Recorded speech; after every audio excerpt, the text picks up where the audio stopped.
We're on the internet. Hello, Internet. Welcome to our first game of our spell jamming campaign. This game will hopefully be occurring whenever the Rime of the Frost Maiden game can't happen for whatever reason that may be. And we still want to play. So, this will be a little fast and loose, something novel, a mix of some new characters. I hope everyone enjoys. The three of you all being here now get a point of inspiration. We are down one of our players, Josh, who is doing some homework, and Jesse was supposed to be here, but I think he's taking a little snooze, and that happens sometimes. So, if you need a break, just let me know. We're definitely going to take some. Let's take that group picture. Everyone Oh give me a boy. big old smile. Oh, great. Very cute. Love it. All right. Campaigns, Spelljammer. Gotta make a new group pick folder. Oh baby. And you know what? This time I'm gonna be dating it right from the start. Year, month, day. 2022, 11, 28. Boom. Roasted. All right. Great. Thank you all for being here. Bryce and Kevin, I think I have your prepared list of spells, so that's great. Okay, so here's a little backstory for as a reminder to you all, and for the audience a little bit, the audience. Hold on, my head's fucked up. All right, there we go. Okay, here we go. So, you all have landed currently in the port city called Haven's Rest. It is on the continent of Yarno on a planet known as Yarnell. It's a large planet with many cities, continents, clans, lords, kings, wars, all sorts of the civilization stuff. It's busy. Myron, I think at this point you're the main person that hails from this city, but Huey and Hickabo, who are not currently on screen with us, but in the party, are also from here or have lived here to some degree. And you all were here when you were recruited by Captain Elaine Sartell to run security and be the ship's crew like 6 months ago. So for most of you, that was your first official meeting. So you all now have a shared history of working for Captain Sartell on the ship the Moon Dancer, and you've been hanging out, battling together, living together, working together for about half a year. After the passing of the last crew, which as of now is still unexplained. You all don't know what happened to get all of these openings in the crew all at once, but here you are. So you all are back in Haven's Rest. This is your first time being back in this city since initially meeting and departing those months ago. When you got hired to work on the ship, there were only two crew members besides the captain, Flapjack the Flumph and Otto the Autonome. Flapjack is the primary spelljammer and a friend of Captain Sartell. He doesn't do his duty all the time, though, so sometimes when you are flying about, Flapjack will trade out his shift for Kevin's character Myron or Bryce's character Otto. In Ural's most recent battle, pre this session, you were attacked by some parasite-riddled astral sharks. During this attack, the mangonel, which is a piece of offensive equipment that is built onto your all ship, the Moon Dancer, was destroyed by these space beasts. And during that same battle, some parasites detached from these astral sharks and attacked and attached to Huey, one of the three Kreen. And I'm just going to go ahead and say Hickabo because I don't think Jesse's going to be joining us. And this poison, this parasite pumped into them, had driven them both into a deep state of continued unconsciousness, despite efforts to sort of revivify them. So, with a little bit of time, research, and honestly, a lot of work by Otto and probably Myron. I don't. Do you have alchemical supplies, Myron? Are you schooled in any of those? Nope. Okay, then mostly Otto. Um, you all determined what it would take to cure them, which is a number of herbs and a few tinctures that can be purchased in Haven's Rest, and eventually combined by Otto and given to them. You all were also, heading here to purchase some lumber to repair the mangonel on the ship. Currently, where we're sort of picking up, Flapjack is hanging at the ship with the unconscious bodies of Huey and Hickabo to make sure that they are safe, the ship is safe. And as we are beginning, you've returned to this coastal community, Haven's Rest, where local fishing boats share harbor with trade vessels far and wide. Let's sort of do some sounds of the city here. Yeah.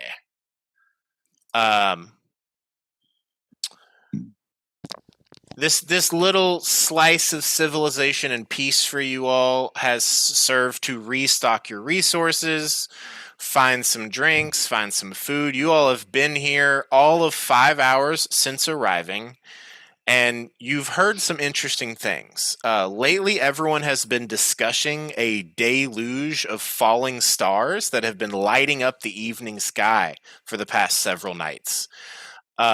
Some are saying that this is a celestial event is going to serve as an omen of impending disaster. Others believe it's a precursor to maybe a god descending from the heavens to walk the land. No one knows for sure.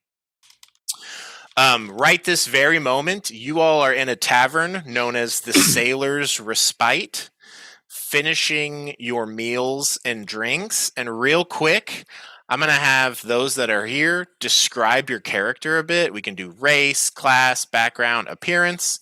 And I'm going to show the art on Roll20 that we've discussed. But if there's anything else that you wish to indulge, we can. I guess I'll start first and foremost, of course, with the captain. Captain Elaine, where are you? Okay. Gotta learn how to spell one day. One day. Artwork, handouts. Oh, geez. I'm sorry. Hold on. There we go. This is y'all's captain, Elena Sartell. Redheaded, bad bitch, very much maintains calm amidst chaos, gives out, in the middle of battles with meteor showers and everything else craziness going on, she's given out like clear, decisive instructions. She tends to always have her eye on the prize. She is sitting at this table. She's just finished eating a burger. She's picking her teeth and sipping on some ale. And let's switch over to Myron. Myron, would you tell us about your dude? Okay. Here is the artwork that is provided. All right. Myron is an Astro Elf. He's got just a simple white and green robe on. The hood is not down, and he looks a little more jovial than that like pensive, contemplative look he's got going on there. But he's just got lots of, other than his backpack on his back, he's got lots of pouches of knickknacks and like navigator supplies. And he's also just constantly fidgeting with his wand, like you might see drummers do all the time. He's just spinning around in various ways, and definitely never dropping it. Sort of his fidget spinner. Yes, I get it. And go ahead. I was just gonna say he also has an interesting looking creature on his shoulder. Perfect. I was going to ask, is it currently conjured? Yes, it is sitting on his shoulder at the moment. Zephyr. Yes. Yeah. So looks sort of resembles a winged fox, but it is um, smaller than a typical fox. It can comfortably just sit on Myron's shoulder.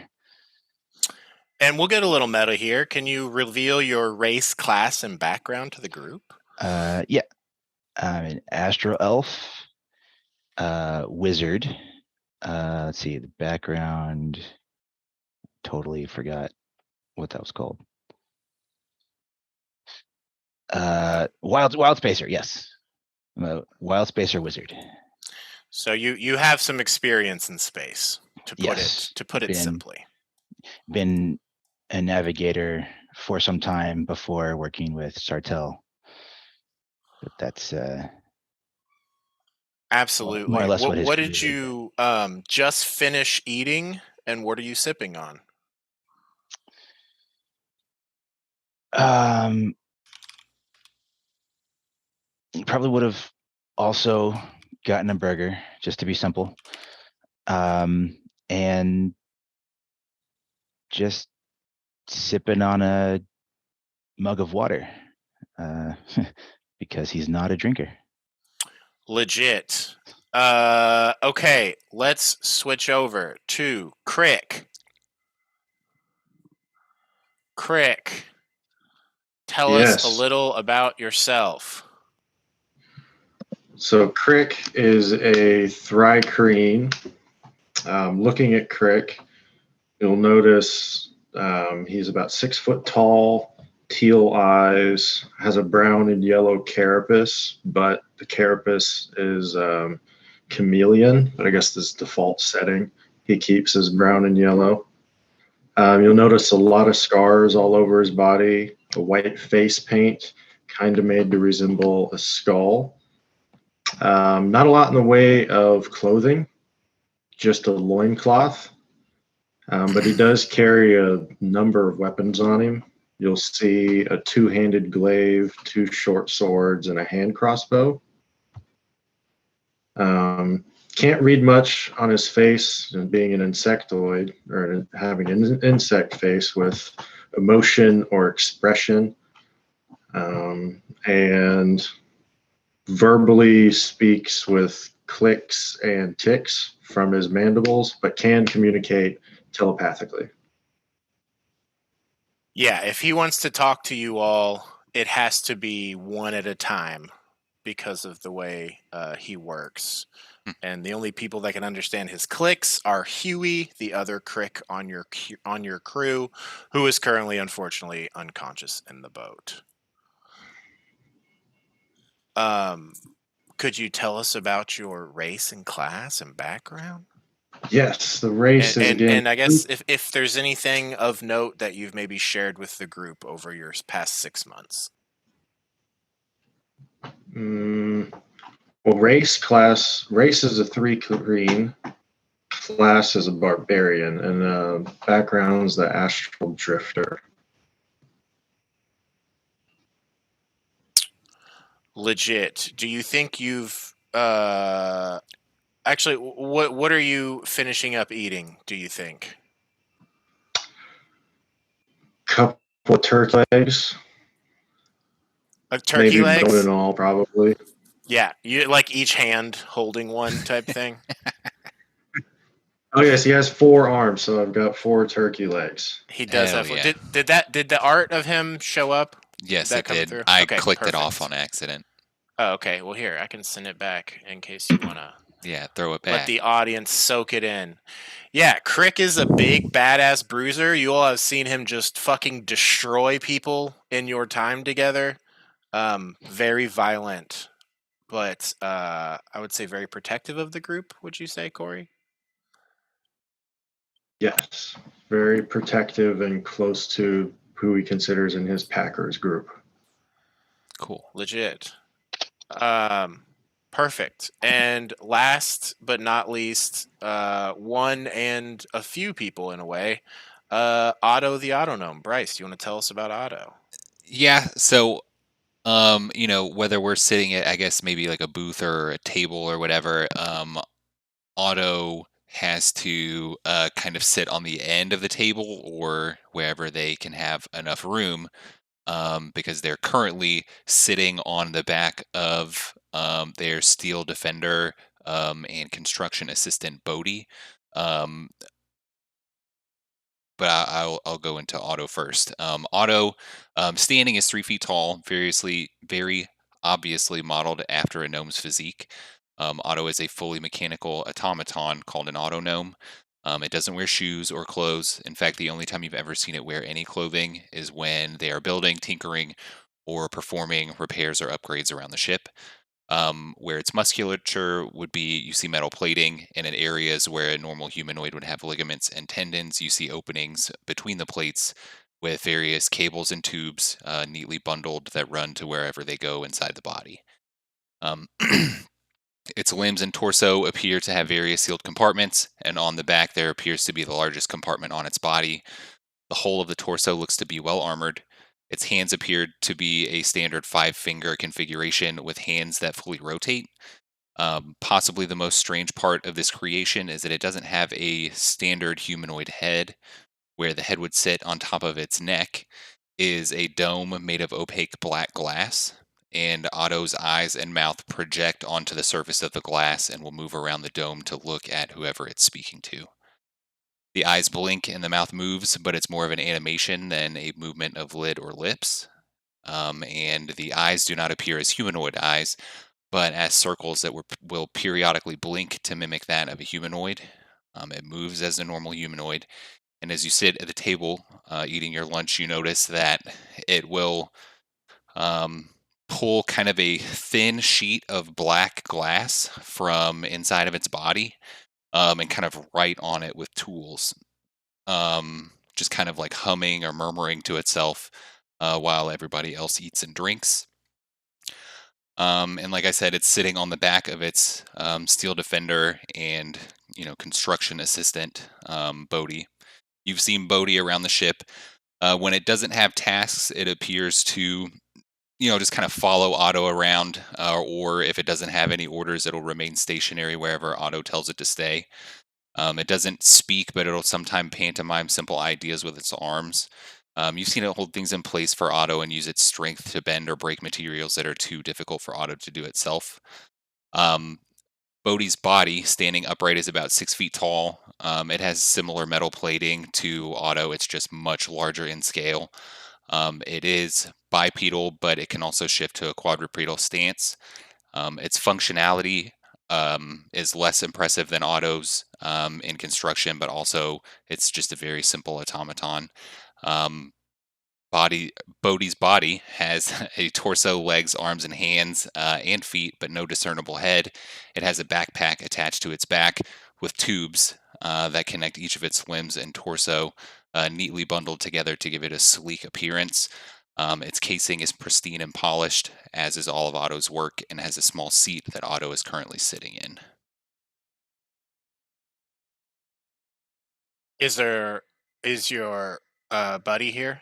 Yes, and then kind of, um, you know, at random kind of intervals, you'll see this little tiny kind of spider-looking robot kind of walk around onto Otto's shoulder.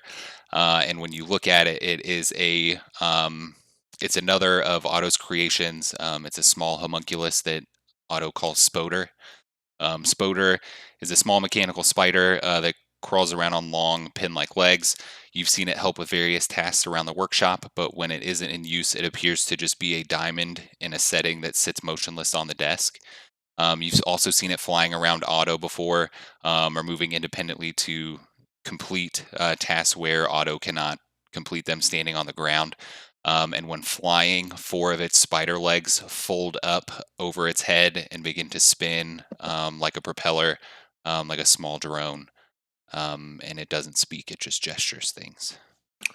And if I could just rewrite history real quick, actually, Hiccubo wasn't attacked by a parasite and isn't unconscious. He's actually at the table with you all, of course. And last but certainly not least, Jesse, could you tell us about Hiccubo? Could we get some general appearance info, race, class, background, anything that you want to share with the class? Sure.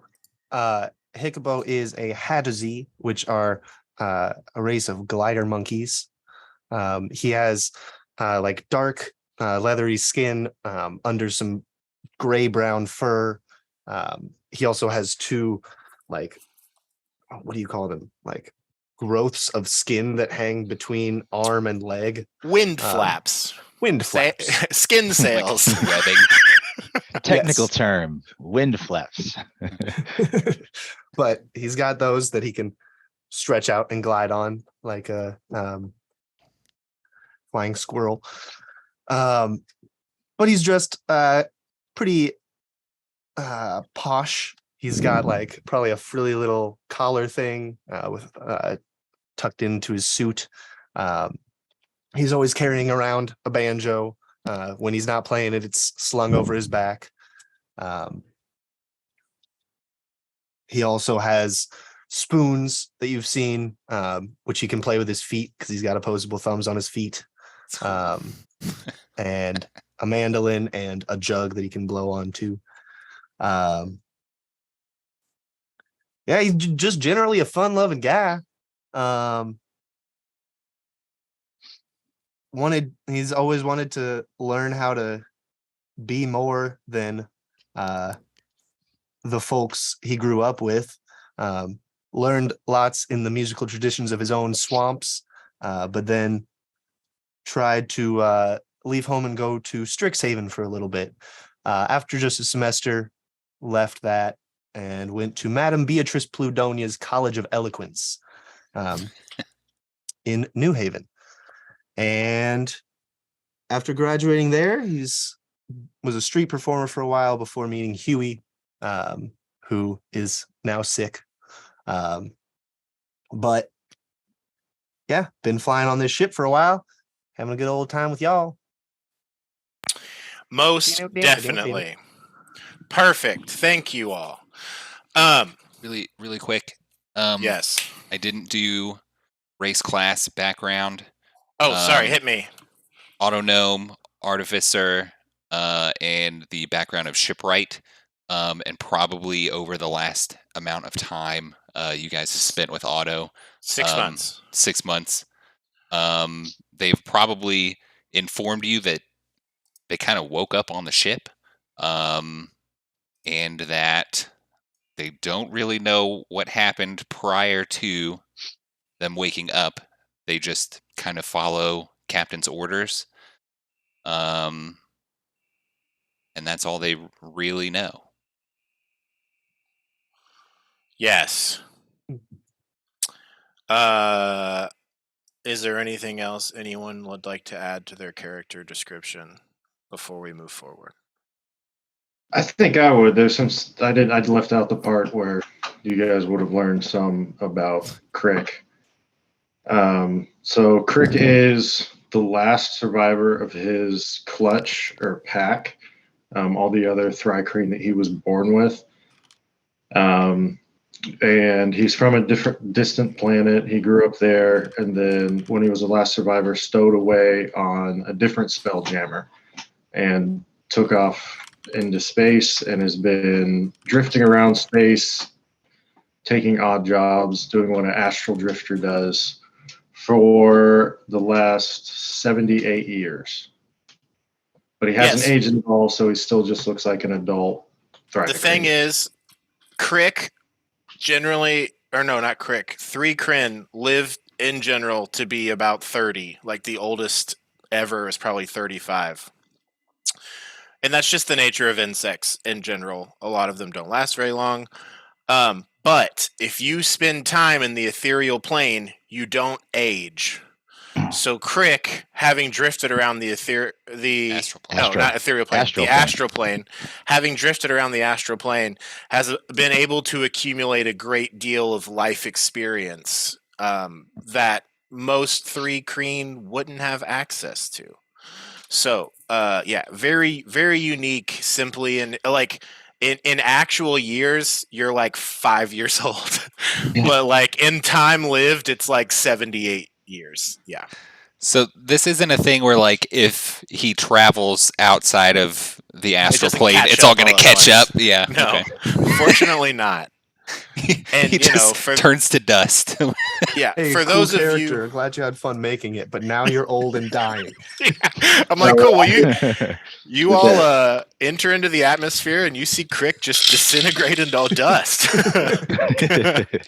No, not that. And Myron, anything else you'd like to add? No, I think it's pretty straightforward description. He's got the blonde hair, pale-ish I just meant like skin. stuff about Oh, him yeah. that they might have learned. But if not, it's fine. It can be private. Can I ask, since I was late, who is Zephyr? Yes. Zephyr is my familiar. It, Cool. yeah, it, just resembles a fox, but it has wings, and it's still small enough to comfortably fit on one's shoulder. It's kind of got an outer spacey vibe too. That's Yeah. super cute. I love that a lot. And he's currently batting at Spoder right now, just trying to mess with it. Classic. All right. So, Corey, are you good? Everyone good? All right. Perfect. Thank you for introducing your characters. Jesse, I'm glad you could make it. Here we are. So you all are finishing your midday meal. Oh, wait. Otto, you're not eating anything. Hiccubo, what are you eating as you finish this meal in this tavern? Probably just some shrimp and grits. I'm a simple Southern boy. I just like me my shrimp and grits. Yes, and there are plenty of shrimp to have in this coastal city. That's perfect. So, you all have finished your meal, your drink. You've completed the shopping that you needed to do while here. So, like, Otto has the needed herbs and tinctures that will eventually bring Huey back to consciousness. And as you all have just been sort of sitting here, you've been hearing tell from a local blacksmith in the bar that he was awakened last night by a loud crash. And according to the smith, a crystalline vine burst out of the ground and punched a hole through the roof of his neighbor's bakery. And he's like, must be divine punishment for the bad pies and steep prices, with a little bit of a nervous chuckle. And then suddenly the earth shakes the entire bar violently beneath your feet. You hear this dull roar of a distant eruption. The smith and several others hurry outside. Do you all join them? Yes. Joining them, you see a sinuous crystal vine erupting from the ground a few blocks away, tall enough to be seen above the rooftops. Screams of panic rise from the same direction. Hold on real quick. We're going to go from that to... Cool. Let's do this and this. Cool picture. Oh, shit. Really loud, but it's what's happening. The captain, standing in your all midst, says, I think it's time we return to the ship. Get your shit together. And with that, you see her move, and she just starts running. And she's a bit of a rogue. She's mobile. Like, within a round, she's 120 feet away from you all and just hauling. The ground churns and more eruptions start to burst through the streets all around you. From these sites sprout these smaller crystalline vines that sort of uproot and then tangle around themselves to become these lurching creatures moving through the streets. Driving panicked citizens before them, while these enormous vines in the distance continue to stretch and grow taller and taller, like the beanstalk sort of situation, but everywhere. And within a moment, Elena's gone as like crowds of people start freaking out. She's rushing back to the ship. You all start to see these blights attacking citizens. You see buildings begin to collapse. These gigantic crystalline vines keep bursting out of the ground all over the place. You see the path to the docks is becoming increasingly congested. What do you all do And more importantly, I need you to roll for initiative. Ugh, Wonderful. Oh boy. baby. First roll. Yeah. First roll.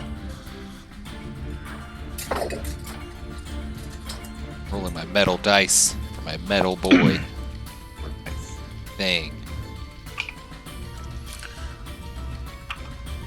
Oh, I need my DM dice.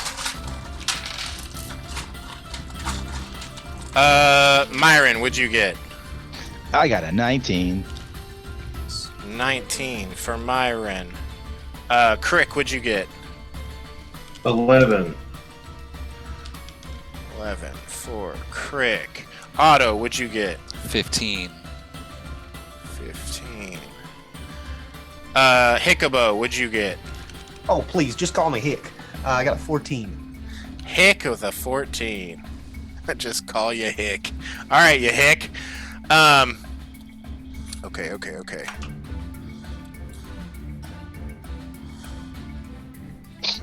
Cool. So here's what's gonna happen at the start of every round. You all are gonna roll a d6, and that's gonna be just shit that's like happening around you all. We're gonna start this off with Myron.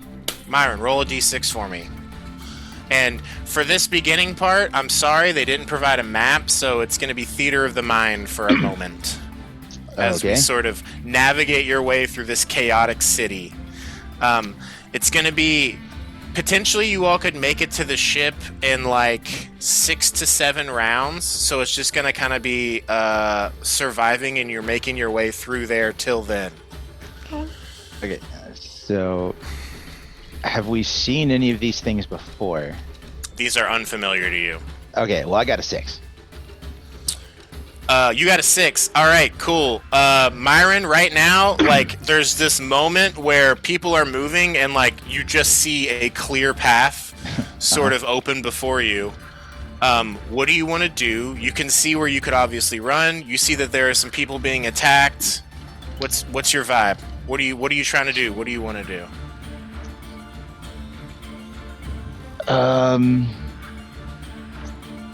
I will start moving through that opening that I see, but also gonna try to distract whatever's attacking the other people with a firebolt.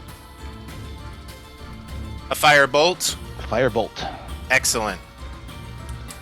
Roll it. That's a 21 to hit. That's gonna hit. And Believe it or not. a whopping 16 fire damage. All right. You fire a firebolt at one of these creatures that we're gonna dub the Astral Blight, and you see where it hits. Like a large portion of it's burned away, and then it turns and it looks towards you. You have its attention. Pick on someone your own size. Perfect. That was your movement and action. Do you want to do anything with your bonus action? I'm just gonna tell Zephyr to fly up 50 feet in the air, or no, 30 feet up because that's his movement. Yeah. We'll just have Zephyr go after your turn, Okay. or like intermixed in there. So it's gonna have its own like movement and action. Do you want it? Okay. Do you want it to keep it near you or send it further? I wanted to go farther ahead. Okay. So what's the movement on that? It is 30 feet flying. Okay. So so 60 is what you're having it do. Yeah. All right, cool. Excellent. You all see Myron and Zephyr start like basically heading in the direction of the captain. Otto, you are up. Otto is so basically when we heard the noise and ran outside, Otto basically tapped on the side of Bodhi and said, "Oh, let's get out there and see what's happening." If you're trying to use your voice mod, we didn't hear it. What about now? Nope. No. Do you have it set I did. as How about now? microphone? There we go. Wait, try again. Hang on.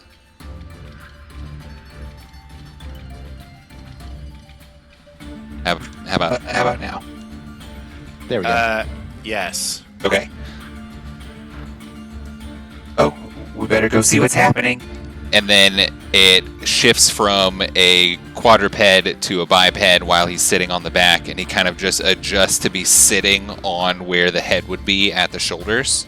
And then we'll kind of ride it out the door. And once we see the captain take off toward the ship with Myron following with Spoder kind of hovering around them in kind of a just circular pattern, they will take off on the back of Bodhi following Myron. Otto's Okay. middle name is Toon. So what does that bring you to total movement-wise? Movement. Because your Let's see. defender, you're using your bonus action to tell it to basically run, Yes. and it's movement times 2. 40 feet times 2 is 80 feet. Okay. Oh, sorry. I need you to roll a d6 at the start of your turn. 5. Okay. So you have come outside at this point. Bodhi is like in running position, about to take off. And then like as this vine bursts somewhere a block over, you see an entire cart just fly through the air, like hurling towards you, just the place it's landing. I need you to roll a dex save, or potentially be crushed by and restrained by this cart. Well, And it's going to be a dex save for you and Bodhi. does the fact that Bodhi cannot be surprised have any effect on this at all? No. Okay. This whole thing's just a disaster. Double dex for me. Wow. That's incredible. That is a 19. Great. And then a big heavy metal die for Bodhi. Really about Bodhi. Bodhi's the most important one here. That's a... Okay. Dex save. Wow, that's a dirty 20. Great. You fully dodge this cart as Bodhi. You use your bonus action to command him. Bodhi moves you 80 feet closer. Would you like to do anything with your action? Does it look like anyone from our group is in immediate danger? I guess. It's hard to tell as these Yeah. things are all popping off. Then, no. Okay, so not even like holding an action or anything? Cool. Yeah. Hick, roll me a d6. 5. The same cart that was flying for Otto is also flying near you. I need you to make a dex save. Let's see. Okay, that's pretty good. 19. That's great. You fully dodge it. What would you like to do with your turn? Sick. We're like in the streets. There's buildings nearby, yeah? Yes. I would like to go to one of those buildings. I have a 30-foot speed, and that is also my climb speed. So however much it takes me to get there, plus however high I can get up, is how high I would like to get up on a building. For you to get to the top of a building from where you are, you probably need to dash. I don't mind if it's all the way. No, I don't need to get up to the top. I just want to get as high as I can. Okay, we'll say you're like 15 feet off the ground with another like 10 feet to go before you're at the top of this building. Which I will also say, a lot of the buildings around you are like starting to collapse, so it's here for now. Cool. I climb up and then jump off, spread my wind flaps, and glide. I can move 5 feet for every 1 feet that I fall, so that'll be 75 feet. And as I'm flying through the air, I begin to play my with how banjo. much more movement do you have though? It costs no movement to glide.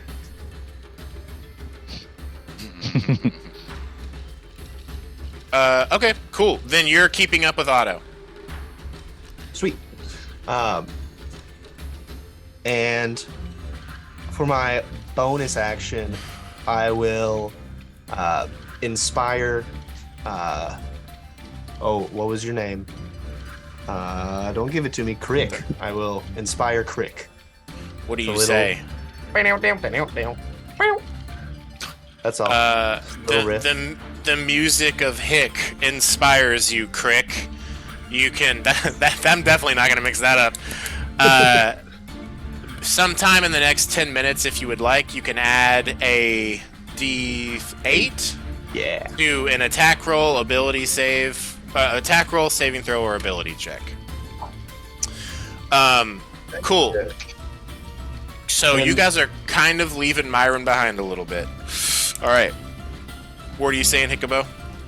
For my action, is there anybody who looks like these astral blights are like getting up on them? Yeah, many people are being attacked right now. Amongst our group. Amongst your group, not yet. Okay. In that case, I would like to hold my action and begin casting Dissonant Whispers so that I can use that one of my friends. So if something attacks one of your friends, you will use Dissonant Whispers. Yes. Okay, great. Crick, you are up. Roll me a d6. 5. 5. That same fucking cart, you know, it basically landed on the group of you all. I need you to make a dex save. You have an advantage on this because you're a barbarian and you see this cart coming.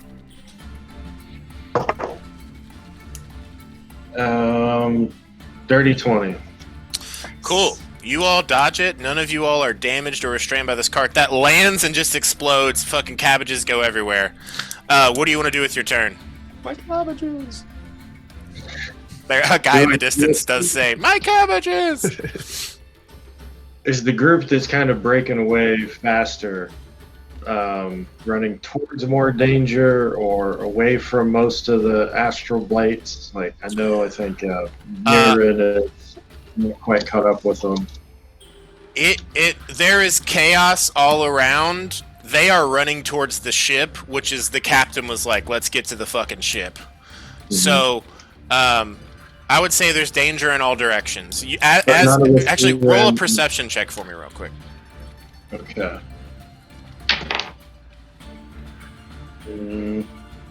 7. Lot going on. Very chaotic. You do see where your friends are going, and it looks like there's giant vines where they're going, but also giant vines in the other direction. Okay. No one in our group being attacked or in imminent immediate danger. Correct. Okay, so I'm gonna run for the ship with the group. Perfect. Do you want to use your movement and action just to try and catch up? Yeah, to go 80 feet. Perfect. Yeah, you all do that. In this round, like, the crowd, it's chaotic, but you all are able to move. Once you start, if you start hitting, like, denser pockets of people, you will potentially be slowed down by them. Cool. So, that is your all's turn. As this round ends, you see a number of these astral blights, grab a hold of just commoners that are near them, attack with these cables that sort of fly out, wrapping around, and then it's just like they're draining, like, their life force, their body heat into them, and you see the people they're attacking just, sort of just shrivel and die. You do also notice in this time that they are moving fairly slow and seem to just be focused on killing the things that are around them. So for the time being, a bunch of commoners just died. Myron, you are up.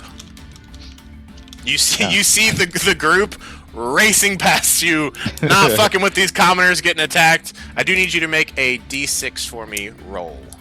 Okay. That roll is a 5? Is it still the cart? This is a whole different cart. At another part of the city, as another one of these vines explode, let's say kind of like a food truck of sorts, just comes crashing towards you. I need you to make a dex save. It's so funny y'all are hitting the same one. 11? Cool. You are crushed by this cart. caught Wonderful. underneath of it, and you Counterspell. take. Yeah, unfortunately not. You take 23 points of damage as this cart crushes you, and you are restrained beneath it. What do you want to do with your turn? Help! Yeah.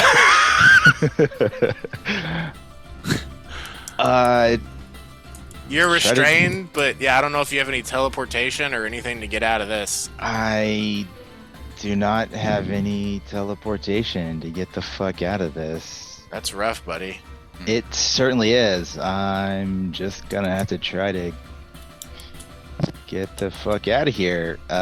Maybe. Oh, I guess telepathically tell Zephyr to try to get one of the group's attention.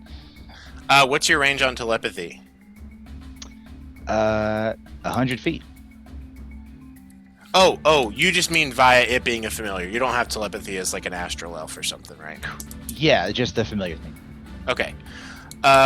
Cool. You send that note to Zephyr. Zephyr comes down in front of Otto, Hick, and Crick. And you all seen this before. It basically like changes colors, and you've seen it sort of change colors as an expression of Myron's mood. And the color that it's indicating to you all has been the same color it's used when it's like, hey, Myron's about to die.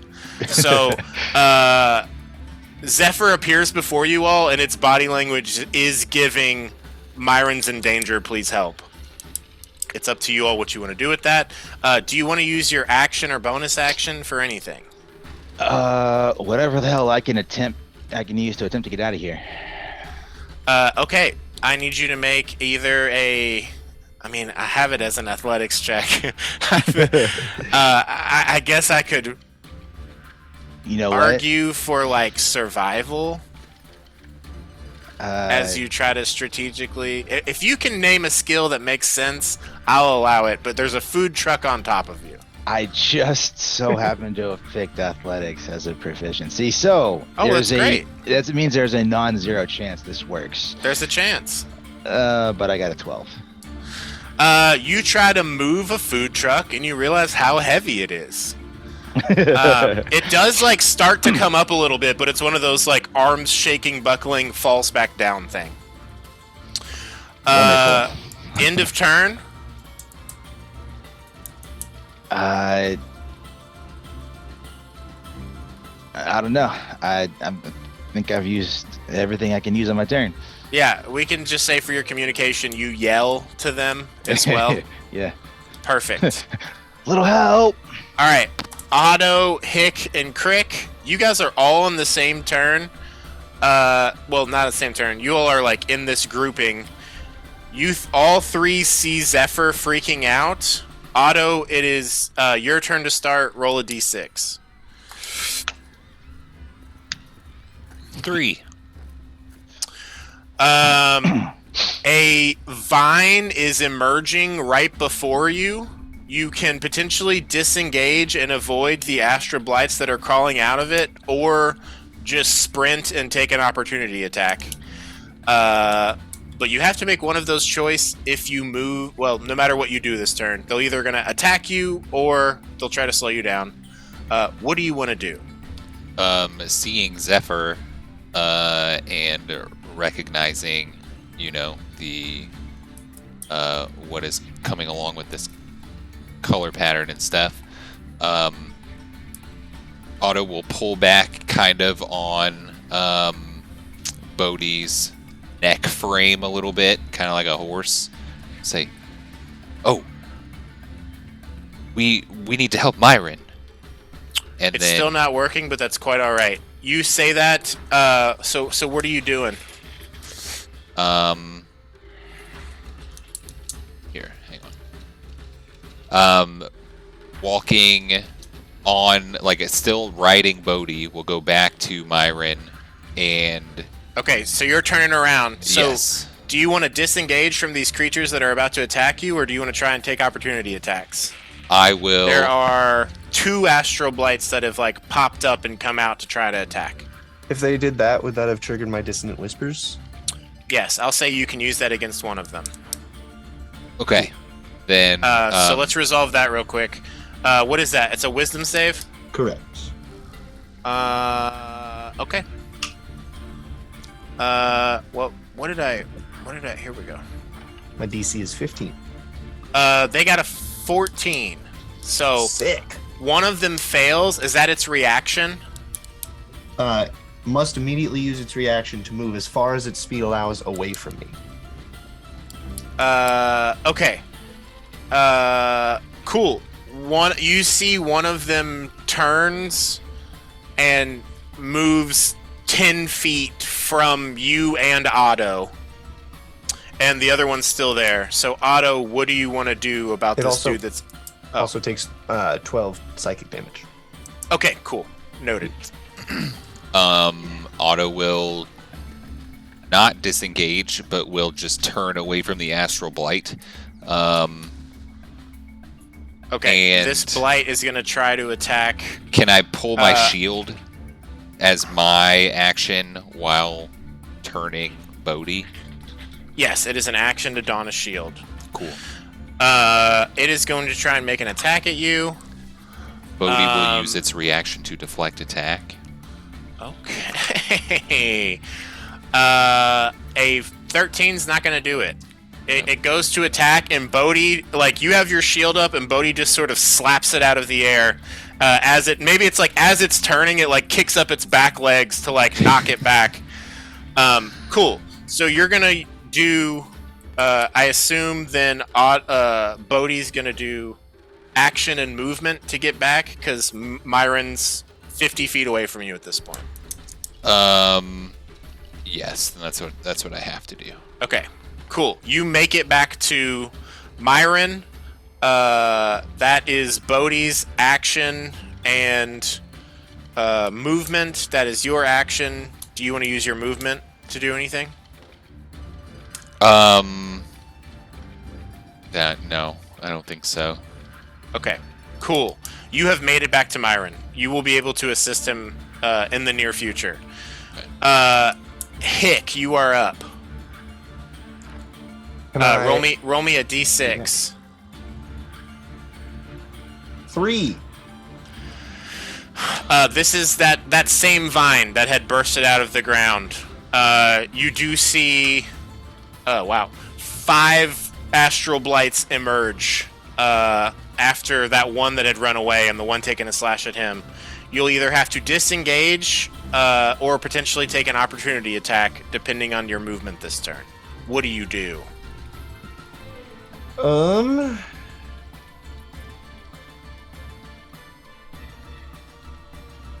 Let's see. That does change a few things.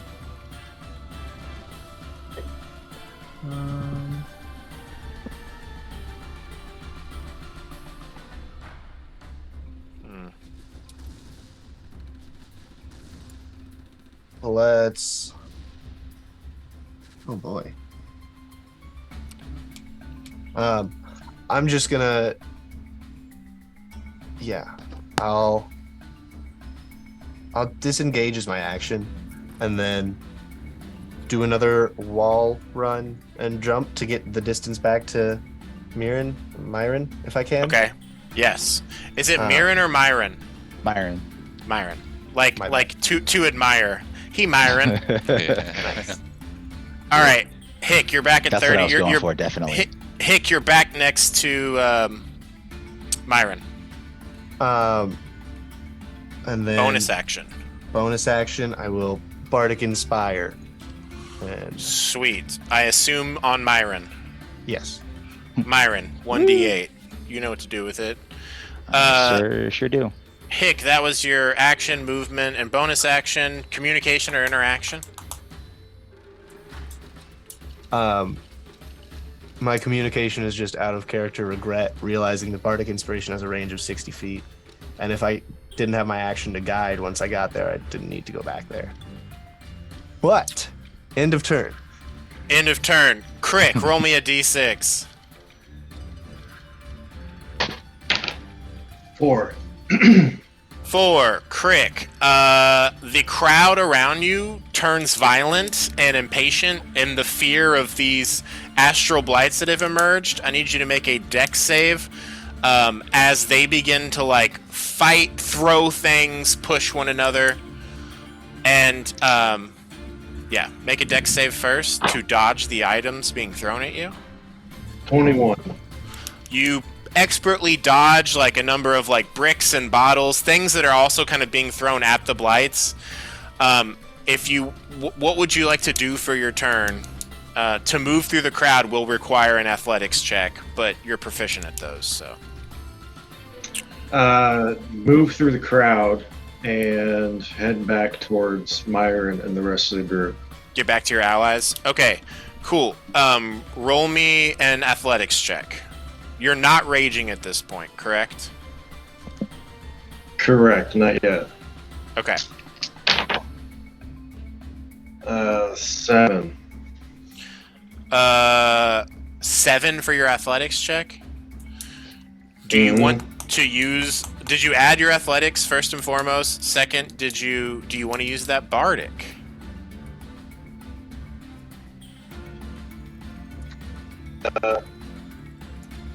With my athletics, yeah, I didn't add my athletics. It's a 13.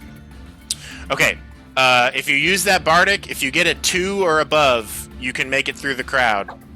Otherwise, it's going to slow you down a great deal. That's a D8. Okay.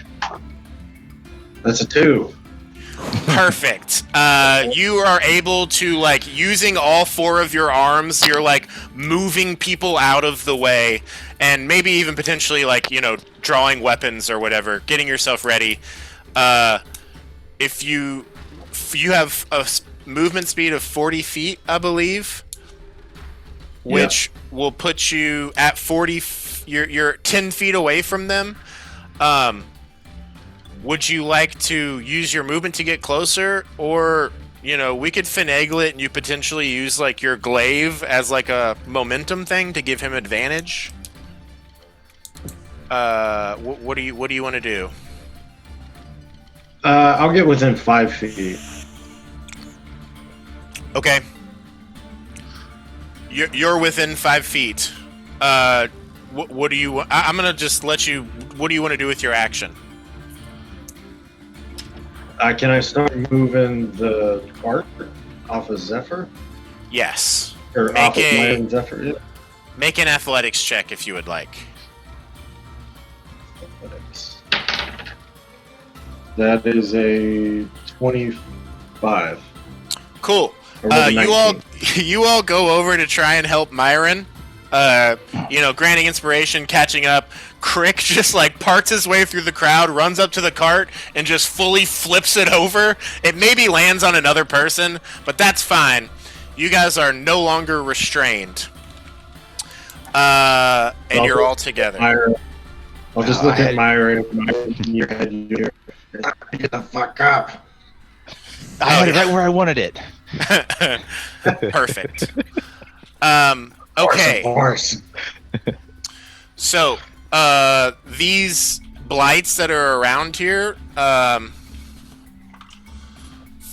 of them move towards your all's group in this time since you've had to double back for Myron. They're going to make it. They're going to make it. Well, you know, it is what it is. They're going to make an attack against each one of you. We've got okay.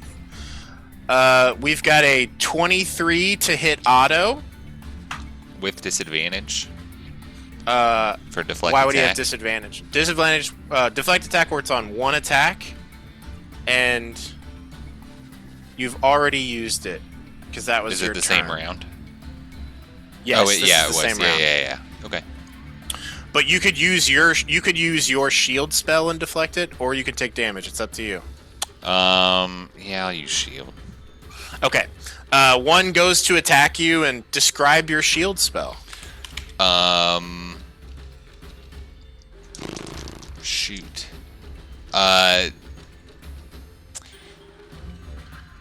There is kind of a pulse that comes from inside of the armored casing.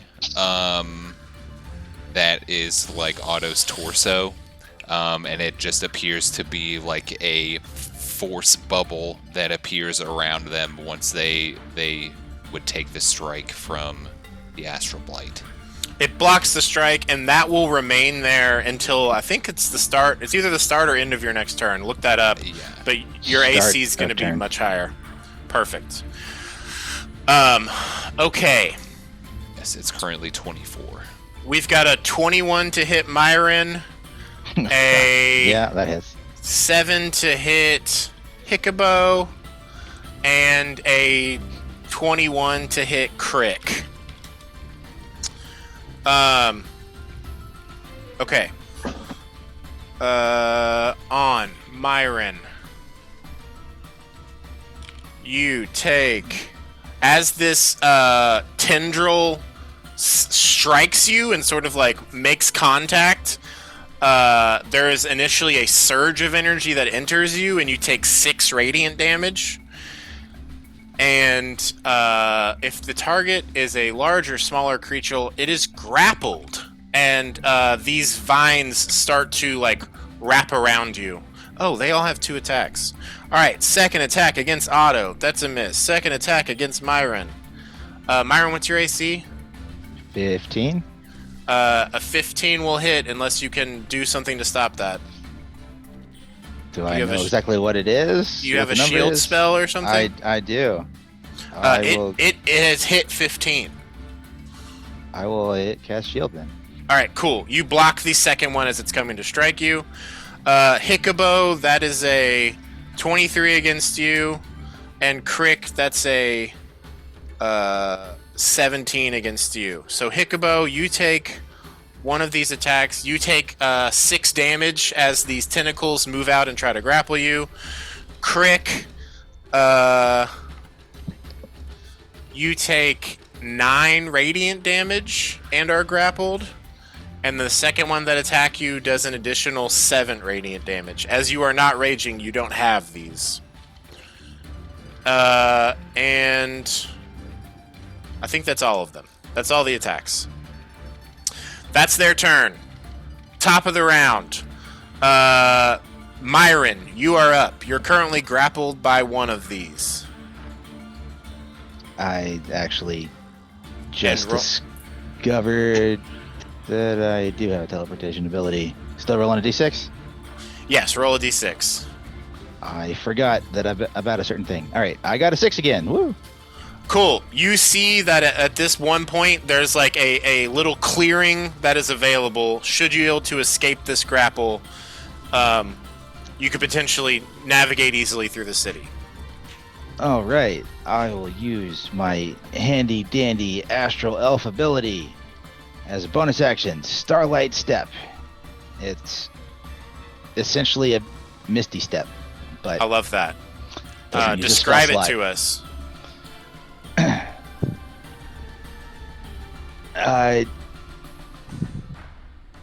Oh, okay. I don't know. He's just gonna. You burst into starlight and reappear. Yeah, he's gonna do like the more you know gesture with his hand and little little trail of stars before he just bursts into some stars, disappears, and then reappears 30 feet in the middle of that clearing. Cool. So you are now 60 feet from the original point. That goes 30. I can teleport 30 feet away. So. Yeah, and you move 30 feet your first turn. So I'm like, basically, y'all's ship is like 450 feet away. It's just a matter of getting there through all these fucking obstacles. Okay. So you're currently at 60 feet. That is your bonus action. You still have movement and action. What would you like to do?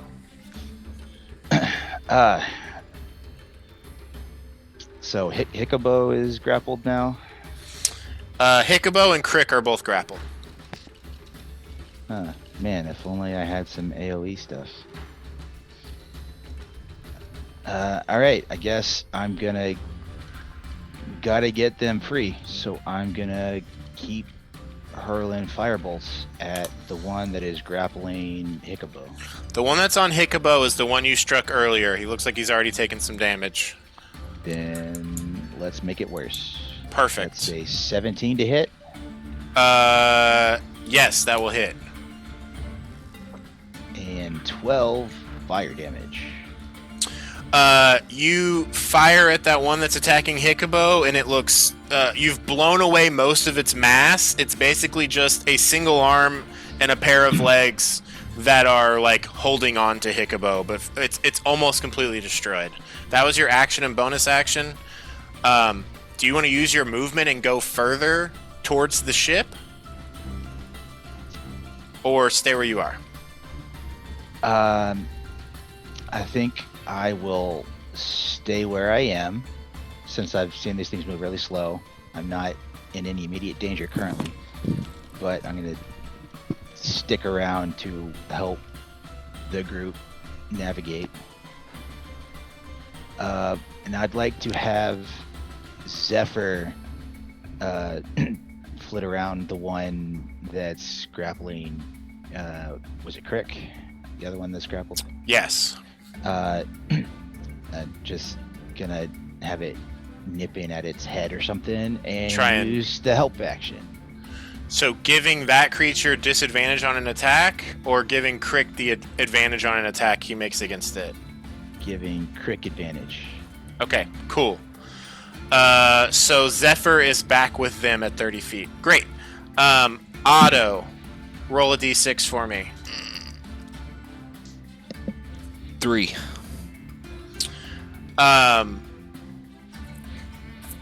Cool.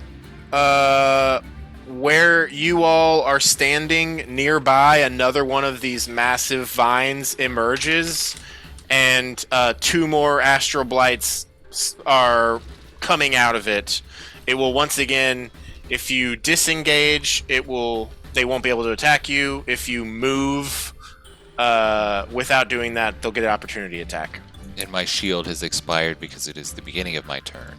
Correct. Okay. Then I guess Otto is gonna disengage and run toward Hiccubo. You and Hiccubo are basically right next to each other. Oh, sick. Then You, Hiccubo, and Crick are all grouped up right now. Okay, and Hiccubo's grappled. Yes, but Okay. the creature that is on him is nearly dead.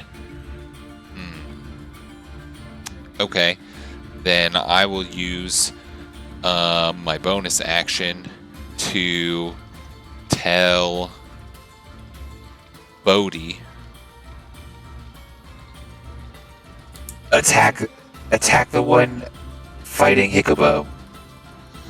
Cool. And it will That use worked that time. Force Empowered Rend. Sweet. Bonus to action, Bodhi, attack. Attack. Roll that attack. No. That's a 2.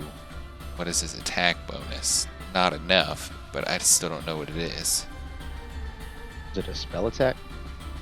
No. No. He has his Well, own it is. little It's stat my block. spell attack modifier, so it's a 7. He unfortunately misses. Okay. That was your Um, bonus action. Yes, my action. I will then say, "Oh, well, that didn't work," and we'll draw the spear from their back. And is that my action? I already have the shield out. No, donning a weapon is just an interaction. Okay, so then we'll pull the spear, and we'll jab at it with the spear. Okay. Hey, what's your intelligence score, real quick? That's a natural 20. My intelligence score is 20. Great. You got a natural 20 on that attack? I did. That's great. Roll the damage. Wow. Okay. Holy shit, I haven't... It'll be max damage plus. Yeah, okay. So, spear, 1d6 plus 5, so that's 11. Plus... That's 13 damage. You destroy the one that's attacking Hiccubo, and actually it's such a mighty spear attack that it injures the one That one of the ones that's attacking Crick as well. Okay, cool. What was the total damage on that? 13. Okay, cool. Cool. Crick, one of the ones that's attacking you, you see, like, gets pretty badly impaled by an attack from Otto. So that was your action, your bonus action. You're still mounted on Bodhi. Yes. Okay. And so under my homunculus, it says it has a reaction. Is that my reaction, or is that its own reaction? That would be its own reaction. Yeah, it has its own reaction. Cool. Then I would like to dispatch. A reaction has to be used in response to something, though. What's it using its reaction in response to? Well, I be giving it a command, I guess. Homunculus. It says, well, I'm using it to cast a spell through the homunculus, so that is a reaction to channel magic through it. No, it's not. Oh, a reaction. Okay, cool. Yes, it is using its reaction. Cool. What spell are you casting through it? I'm going to dispatch it to Crick and cast the guidance spell through the homunculus. And okay. we'll say, you use your many arms to escape the grapple. Unfortunately, it takes your bonus action to give a command to the homunculus, so you're either going to be commanding it or commanding Bodhi. Okay, so then... sorry. New rules. Okay. New characters, new everything. That's confusing. Okay, then... Yeah, in combat, you can either command Bodhi or you can command the homunculus. You can see that they have, like they'll defend themselves if they're attacked and shit like that. But, yeah. On its turn, it can only take the dodge action. So we'll say that it has currently, like, landed on you. And why would it be a reaction, then? Because when you cast a spell you'd use your bonus action to tell it to do something. It would fly over. It would use its reaction and your action to deliver that spell. Okay. Well, Okay. if you're just casting a basic spell, you wouldn't need a bonus action as well. You just decide that In combat, the homunculus shares your initiative, the only action it takes on its turn is a dodge action, unless you take a bonus action on your turn to command it to take another action. Okay. The action can be one in its stat block or some other action. So which is using its reaction. Its reaction. You'll use your bonus action to make it use its reaction. Okay. Cool. Okay. Sorry to have to stop that. That's fine. Then that's all that I can do. Do you want to move at all, or stay where you are? No. I want to stay and make sure that Crick can escape. Okay. Hick, roll a d6. Whee! 3! Okay. This is that same vine. It is there. It will also affect you. Should you, depending on what you do with your turn, it will try to hinder your movement. Okay. Am I still grappled at this point? You are not. The creature that was grappling you got destroyed, so you've Cool. been freed from that. That's what I thought. Hello. So Crick is the only one left with that. So let's just... How's the Crick one is currently grappling? being grappled by 2 creatures. 2 creatures. How are they looking? One of them looks pretty messed up. The other one looks very fresh.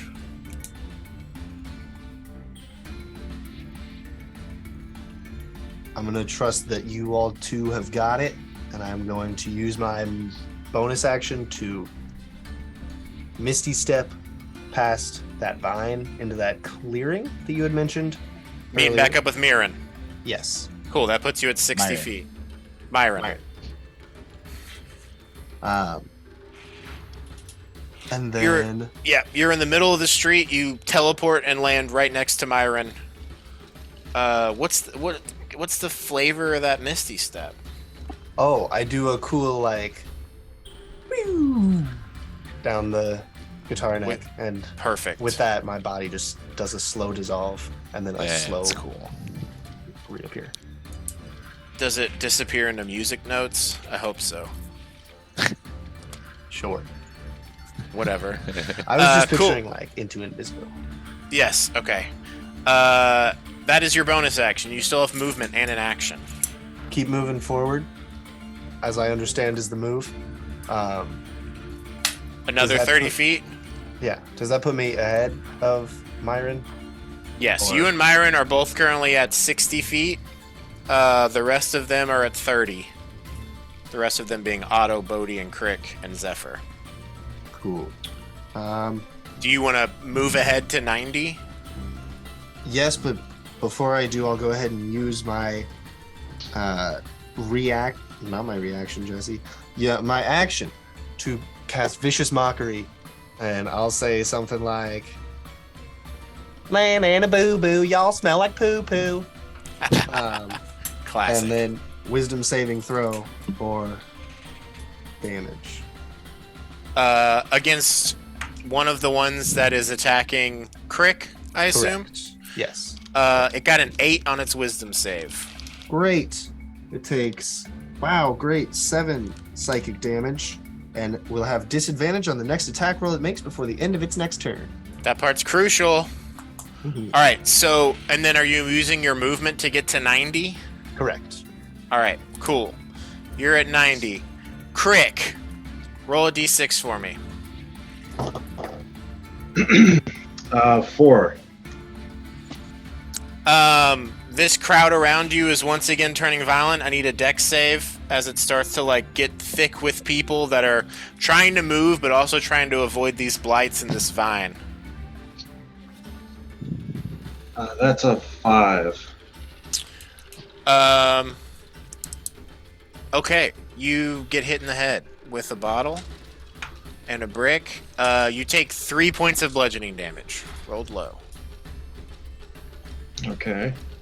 And for you to move this turn, you'll have to make an athletics check. There's a lot going on. You've taken some hits. Are you getting angry? Yes. I think it's enraging. You enter your state of rage. Clicking just sounds so menacing. You begin to rage. Yeah, maybe like you start to make like that locust noise that they do, or whatever. Just a lot of loud clicks. Yes. So that was your bonus action. You have movement and an action. These two creatures are grappling you.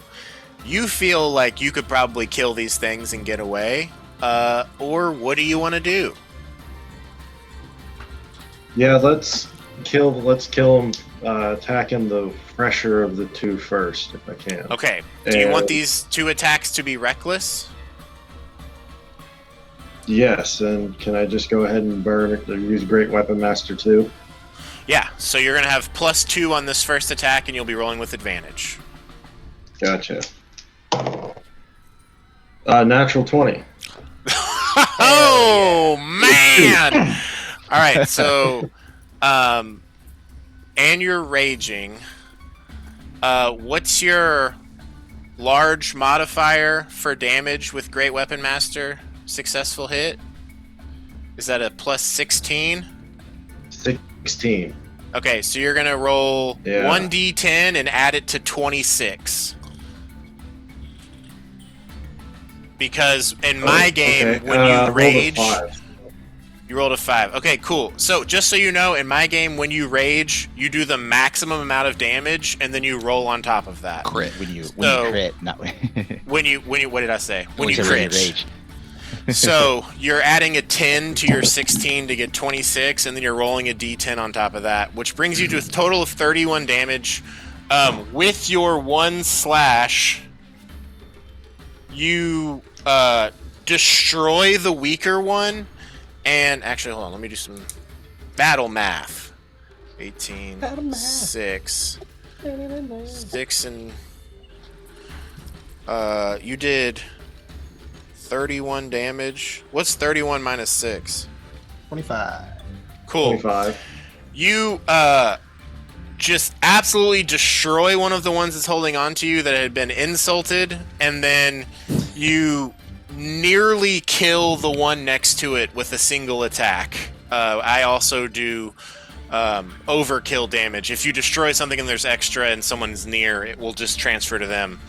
So you've gotten the one that's left still attacking you basically at 1 HP. You have another attack. Would you like to use it? Yes.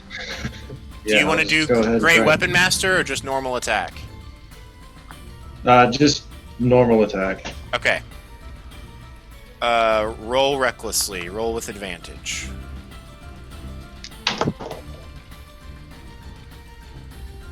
Uh, 10.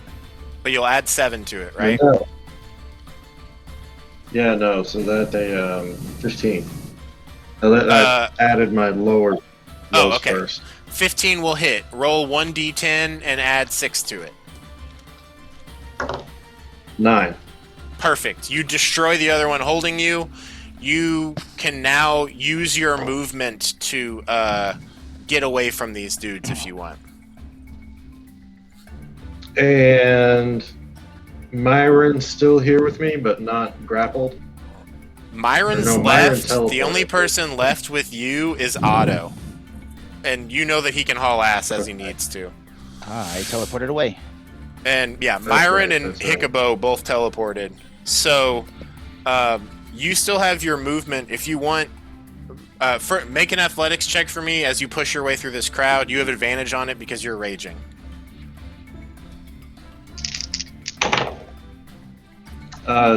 23. Cool. You are fully able in your rage with like your weird like clicking going on to just scare people out of your way that you don't have to push, and you can move your full 40 feet and basically catch up to a little past Myron, basically be between Myron and Hiccubo. Would you like to do that? Yes, that's great. Cool. That puts you at 75 feet. Very good. Okay, Otto, you have been left, but you have all of your robotic companions with you. On the baddie's turn, there are a number of civilians around. So I'm going to roll for these remaining Astral Blights as they move up to try to attack. 3 of them attack commoners, and 1 of them tries to attack you, Otto. I'm going to make 2 attacks. Your AC right now is 20. No, it's 19. But Bodhi is going to use their reaction to deflect one of the attacks. Okay. He turns one of them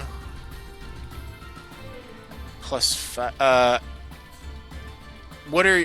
So your AC without shield is 19 right now. Without the shield spell is 19. Okay. 19 and 20 on both of those attacks, unfortunately, even with the disadvantage.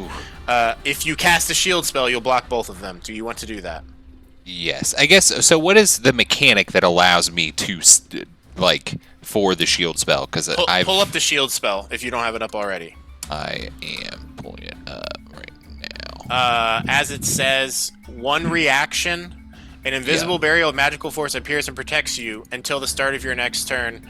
You have +5 to AC, including against the triggering attack. So for you to cast shield, someone has to attack you. But it's the meta of whether or not I know. Telling Okay. you I'm being kind. Okay, that's fine. Then yes, of course I will use that. As we go on and this gets harder, I probably won't be as kind. But for the time being, yeah, you turn what would be 2 successful hits. Again, you throw up this bubble of force around you and drive them off. Cool. That is everyone's turn. We are back up to Myron. Do I get movement and stuff?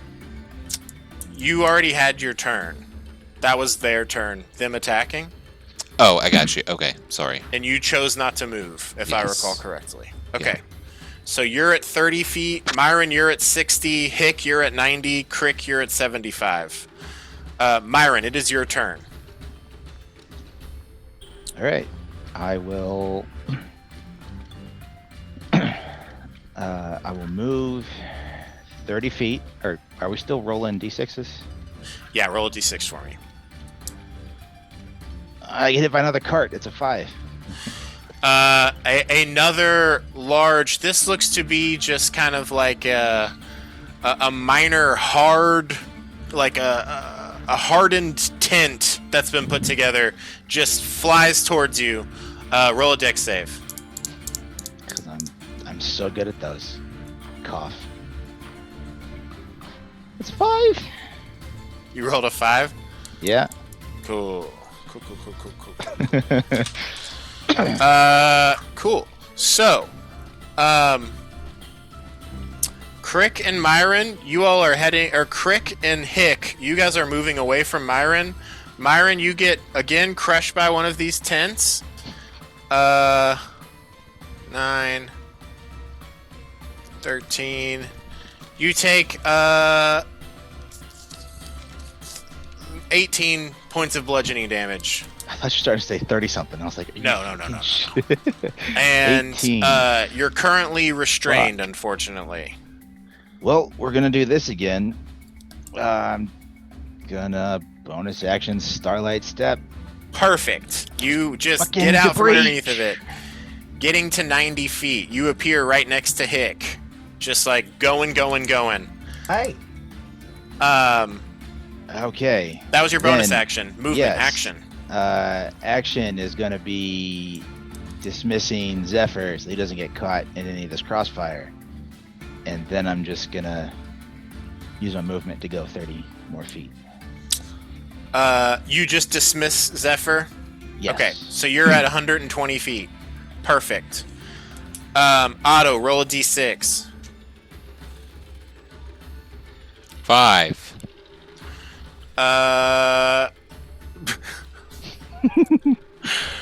Another gosh darn cart. I need you to make a dex save for you and Otto. Or Well, for you and Bodhi. I have to make one for the homunculus too, right? I'm gonna say since he's not been deployed, he's just on you. Okay. If that's okay. Yeah. And we can have him not be in the fray. If you use a bonus action and send him away from you, then he'll start having to roll saves. For the Okay. time being, he's just like, on your person in your pocket. Okay. Cool. Rolling. Mine. Dex save. Oh no. That is an 8 for me. And then a 19 for Bodhi. So I'm on Bodhi. You are, and like Bodhi half moves out of the way, and you get hit, but he doesn't. Do you want him to take some of this damage and you stick with him, or separate and you just take the damage? I will let Bodhi take the damage. Okay. So you guys are both going to take this damage, but you won't be restrained, is basically what's happening, because your companion made it. Okay. 8. Rolled much lower. 12 damage on that one. To both of us? You guys both take 12 damage, but you're not restrained. Oh, and the Vine Blights that are next to you. One of them is like fully crushed. 2 of them are crushed. Another one seems to like dodge it, just in the right place at the right time. So as it stands, there aren't going to be things doing an opportunity attack against you if you move. Okay. Then, Do you want to do a full Bodhi charge and move yes. 80? Yeah, I'm running. Okay. That puts you at 110. So, You still have is anyone your on the action. way? What do you mean? Like, am I passing anyone to get to where I'm going? You're gonna pass Hickaboo and Crick. Hickabo. It Hick takes Crick. my bonus action to give him an additional movement. Yeah. Okay. Yes. So Because his action is moving. can I instead use my bonus action to have Bodhi grab Hickabo and toss Hickabo into the air so that they can then glide an extended range.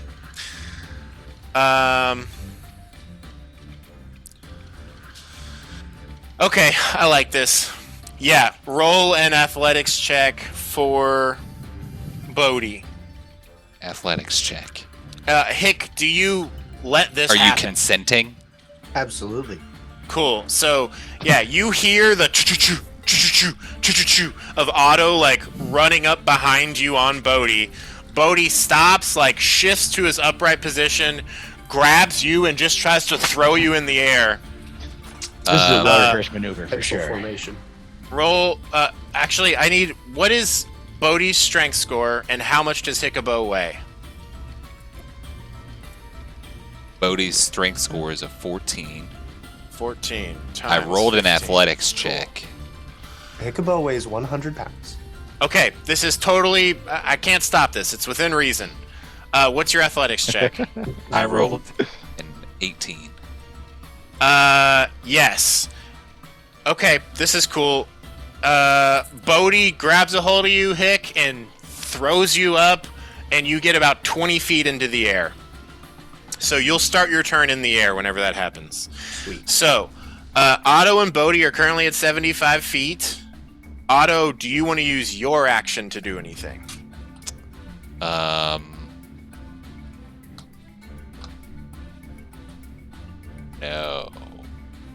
Cool. Alright, Hick, you are up. You're 20 feet in the air. Start gliding. You open your skin sails. How far can you get? 100 feet. Alright, do you do the full distance? I feel like I don't want to get that far away from folks, but I do appreciate that from Otto, so I'm going to give him a bardic inspiration as I sail. What do you say or I play? just pull out my spoons with my feet and do a little clap between my legs. Perfect. Yeah, and that's easy to do because you're in the air, so your feet are able to do it. Thanks, Otto. Otto, you're inspired by the clacking of country spoons. And who wouldn't be? Right. So, that was your bonus action. Action, movement. Can you give me an update on where the distances are? that Myron's everybody's at 120. Otto is at 75. You are at 90. Oh, wait. You were at 90. You weren't at 75. Fuck it. I've already let it happen. We're going to say you're at 75 because he threw you. Sorry. Okay, that's fine. So, you, Otto, Hick, and Crick are all tied at 75. Myron is ahead of you all at 120. 120. I'll just go land 30 feet ahead of Myron, so I guess 150. Okay, so you're at 150. Perfect. And action? Are there any of these blights in our way at this Yeah, distance? you see some ahead of you. If they look like they're gonna be a pattern, a problem, I'm gonna make a pattern. I'll take out a crystal vial with this like glowing liquid in it and sprinkle some on my hands, rub them together, and then throw them up in the air, and it makes a big cloud of sparkles. And as many as I can fit in a 30-foot cube within 120 feet of me. The pattern appears for a moment there and vanishes. Each creature in the area who sees the pattern must make a wisdom saving throw. On a failed, they become charmed and will not attack me. What spell is this? Hypnotic pattern. Cool. In a 30-foot cube, I'm gonna say you can fit like 10 of these blights that are just like ahead of you all, and have emerged from another vine. Sick. So Wisdom saving throws 15. cool. Would you like me to roll 10 d20s or 5 d20s? Let's just go for That's one. 5. That's fine. Cool. 5 d20s. What do Those we that get? fail are also incapacitated. and 7, have 3, speed 1, 0. 13, 4. They all fail. As you throw up this hypnotic pattern, 10 of these blights just lock into it. Something about like the scintillating colors, the energy that's moving through their body starts to like match its frequency, the same way when like a person stares into a fire, and they're just like lost in your sauce as this image appears above them, and they're all just like flash focused on it. Can you choose who that affects? Each creature in the area who sees the pattern. Okay, then I'm gonna say a bunch of townspeople are also hypnotized. So commoners and blights, like a bunch of them just like stop and stare, and you all see like, 80 feet ahead of you, this pattern emerges. It's something that's like familiar. You've seen this in the past, but you all are all too far away from it to be affected. So, Hick, you are at 150 feet. End of turn. Crick, roll me a d6.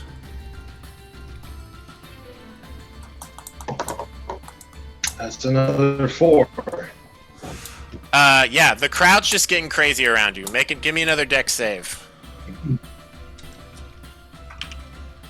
With advantage. You have advantage because you are a barbarian.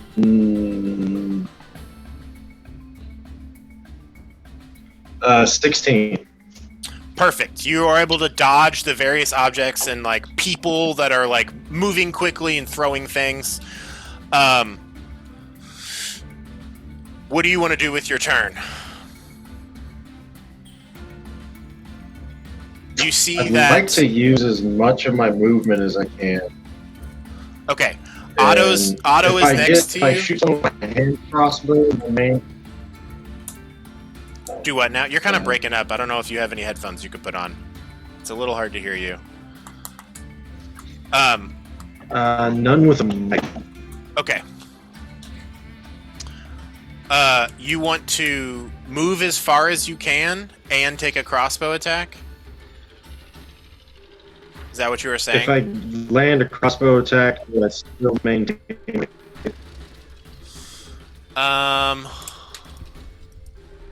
Rage 5e. I think That's the what attacks. I want to do either way. You just have to make an attack or take damage before the start of your next turn.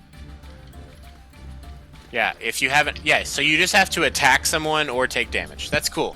Knocked unconscious, or if your turn you haven't attacked a hostile creature since your last turn or taken damage. Perfect. Yes. So, action, movement. You can do a full 80 feet. Do you want to do that? Make an athletics check with advantage as you push your way through this violent and patient crowd that's in terror. 23. Perfect. Yes, you are able to move your full 80 feet. Quick, someone, what's 80 plus 75? 160? Is that right? 155. 155. You are at 155. You want to make a bonus action attack just against like a blight? Yeah. One of the ones Just, ahead of you or behind you? Ahead. Okay. Roll an attack.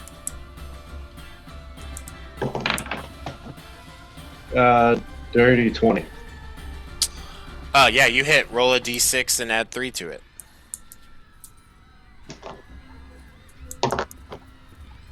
Seven. Cool. Yes. You shoot one of them and hit it. Rage maintained. That will be the end of your turn. As it stands, I don't think any of you all are currently next to blights or engaged. A bunch more commoners and townspeople are dying. Life goes on. Myron, top of the round, roll me a d6. I think the point is that life is not going on for those people. Life has stopped for some people, but gone on for you all. Have any of us rolled a 2 before? Because I rolled a 2.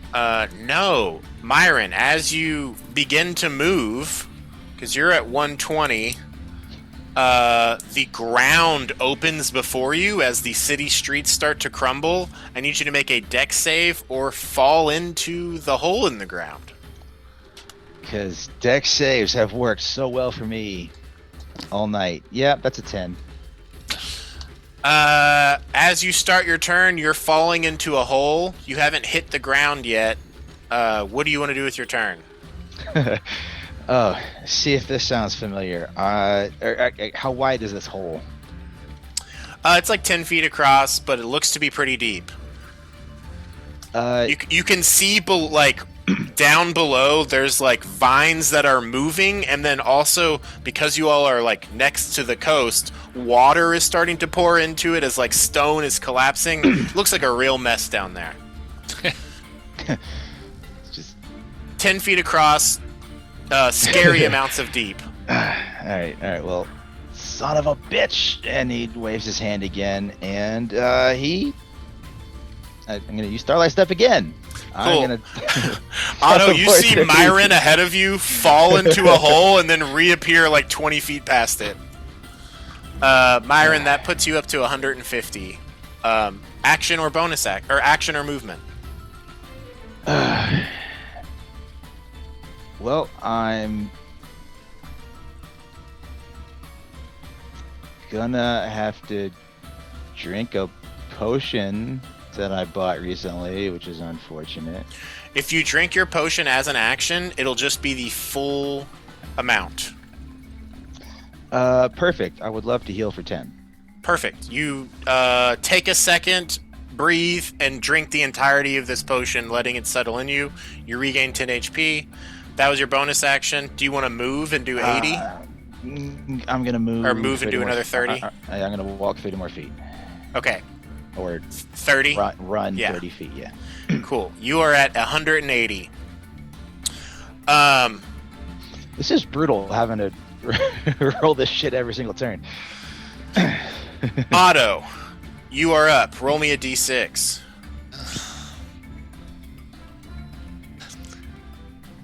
I rolled a 5. This is your all's 5th round. I wanted to do this for 6 rounds, so you guys have 2 more rounds of this, and then we'll see where we are. I think this is my 4th cart. Yeah, it's just like you're a fucking business magnet. Another food truck. This one offering various fried fish. Flies towards you and Bodhi. I need both you and Bodhi to make dex saves. If only I ate food. Grab me one of those. No! Let's maybe roll double-digit saves. Everyone has a the point of future. inspiration, just so it's known. I'm gonna use mine. For me! Okay, I rolled a 9. Oh wait, Bardic Inspiration! I get an 8, correct? Yes, a D8. Wow. And that's a 5. What does that push you up to? So I got a 14. Oh, buddy. What does Bodhi get? Bodhi gets a 19. Cool. We're going to offer the same deal. You all both take damage, and you don't get crushed because Bodhi passed. Okay. Deal? Yeah. Great. But is Bodhi still 11. alive?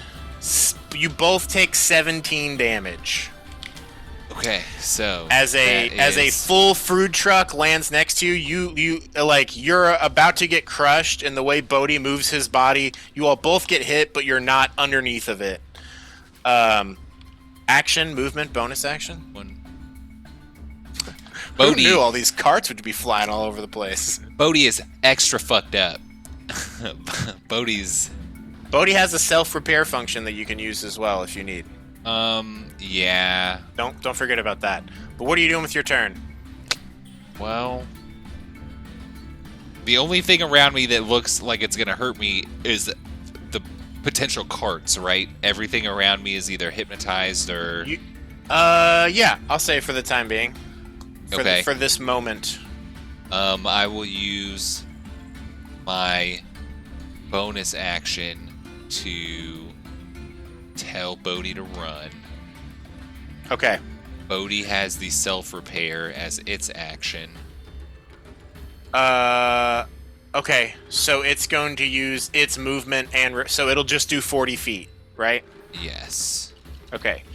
That puts you at 115.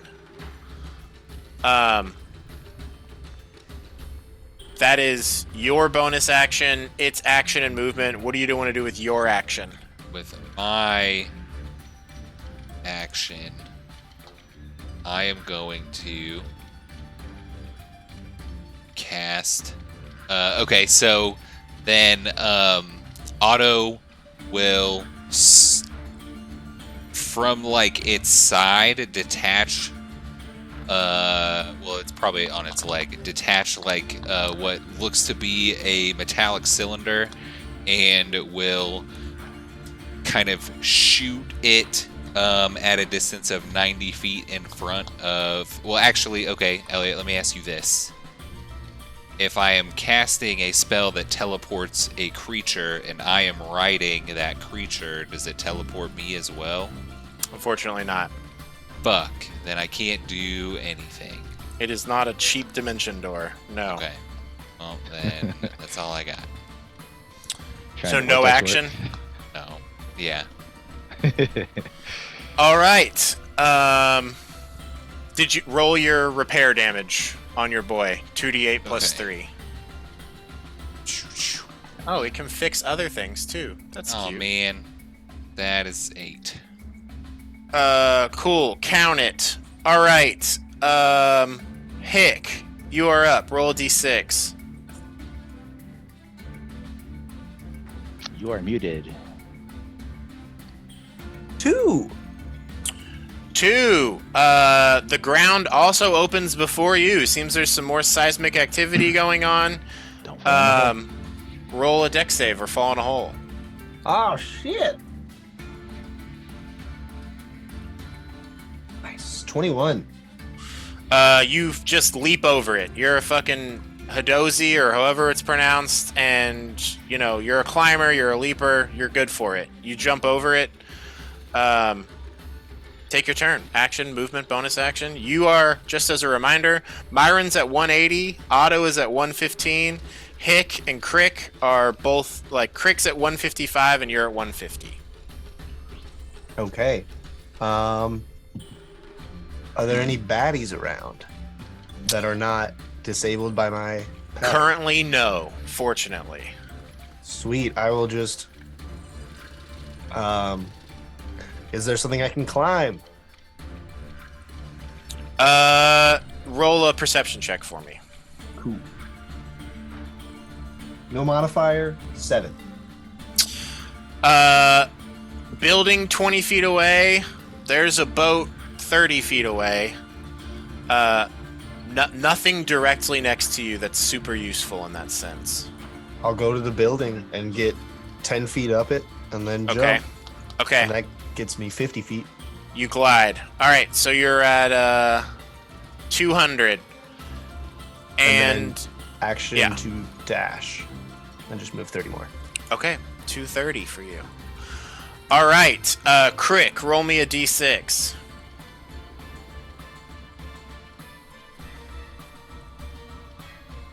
Unless, did you want to do anything with your bonus action, Hiccubo? No, not now. Okay. Thank you. Crick, roll me a d6. You're currently muted, Corey. Okay. I rolled a 4. A 4? Man, the crowd is just freaking out around you. Roll me another dex save. Why isn't there anything in this crowd that requires an intelligence save? I mean, come on. A caster rises from the top of a building. It makes everything harder. What'd you get on your dex save? You have advantage on this. I got 10. A 10? That's what you needed to pass. Just with these like bottles and bricks and shit being thrown. What would you like to do with your turn? Full movement, 80 feet forward. Okay. Do you want to use a bonus action attack again? Keep that going?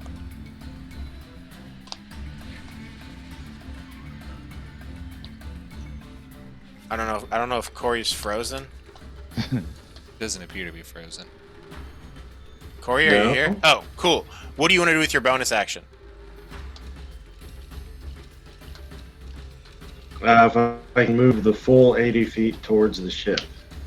Okay. Roll an athletics check as you push your way through this crowd. You have advantage on this.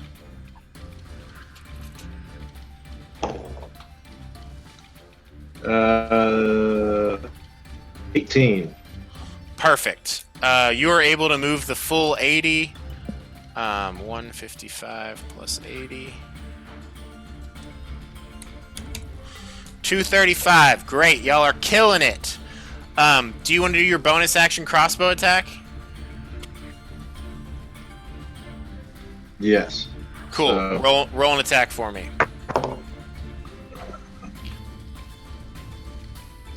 14. Okay. That hits. Roll 1d6 and add 3 to it. That's How much? 8 points of Perfect. damage. Excellent. You shoot another one, maintaining your rage. Crick and Hick, y'all both moved into and past the area where a bunch of them are hypnotized. That's at like the 180 point. Myron, that's where you are. You are around a bunch of dangerous people, but all of them are just like staring up at this symbol in the sky. On the baddies' turn, they're not near you all. A bunch more commoners die. Round 6. Myron, what do you got? Roll a d6 for me. I'm hoping someone rolls a 1. What could possibly go wrong? Hey, I got a 4. Cool. The crowd is violent and impatient and in terror around you.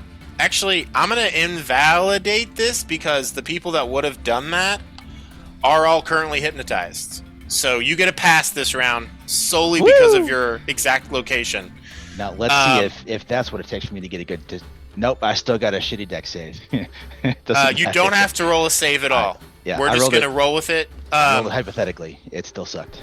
Cool, perfect. you got hit in another world. You got hit in the head with a bottle. You have action, movement, and bonus action. You are currently at 180 feet. Otto is at 115. Hick and Crick are both in the 230 range. You want to try and catch up? Yeah, this is just gonna be a dash. 60 Can you do feet. that starlight thing a number of times equal to your proficiency bonus? Yeah, I'm out of those. Okay, cool. That's a cool feature, though.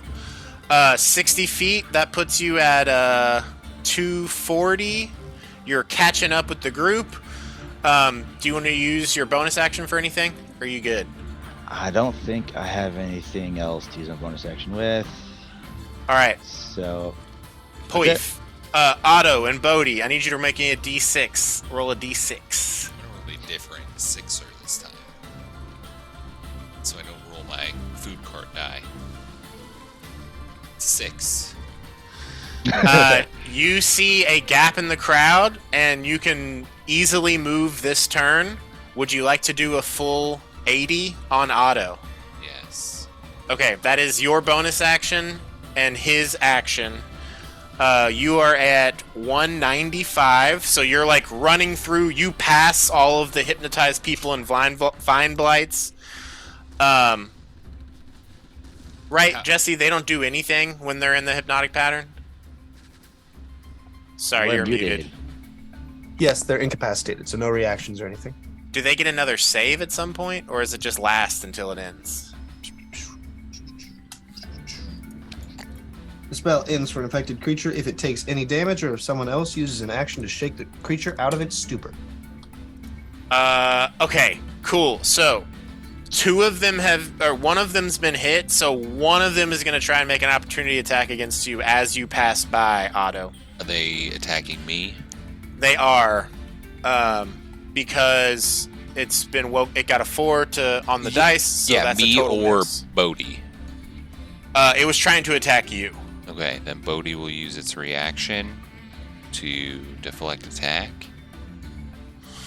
Yeah, it didn't even have to use their reaction. As it was Excellent. going for you, it fully missed. What do you want to do with your action? My action Am I still in that creature's space, or have I passed? You're past it. Yeah, Okay. you're like 15 feet past it. How far away am I from the rest of the group? Like, They're like 40 feet ahead of you. okay, then that's fine. 40 to 50, thereabouts. If anything follows us in chase and gets within 10 feet, I will spear it as Okay. my held Cool, action. cool. Perfect. Hick, roll a d6. 6. Clear path. Fucking perfect. There we go. Action, movement, bonus action. Charging ahead. Yeah, just charging ahead, full dash. Okay, cool. Crick, you are up. Roll me a d6.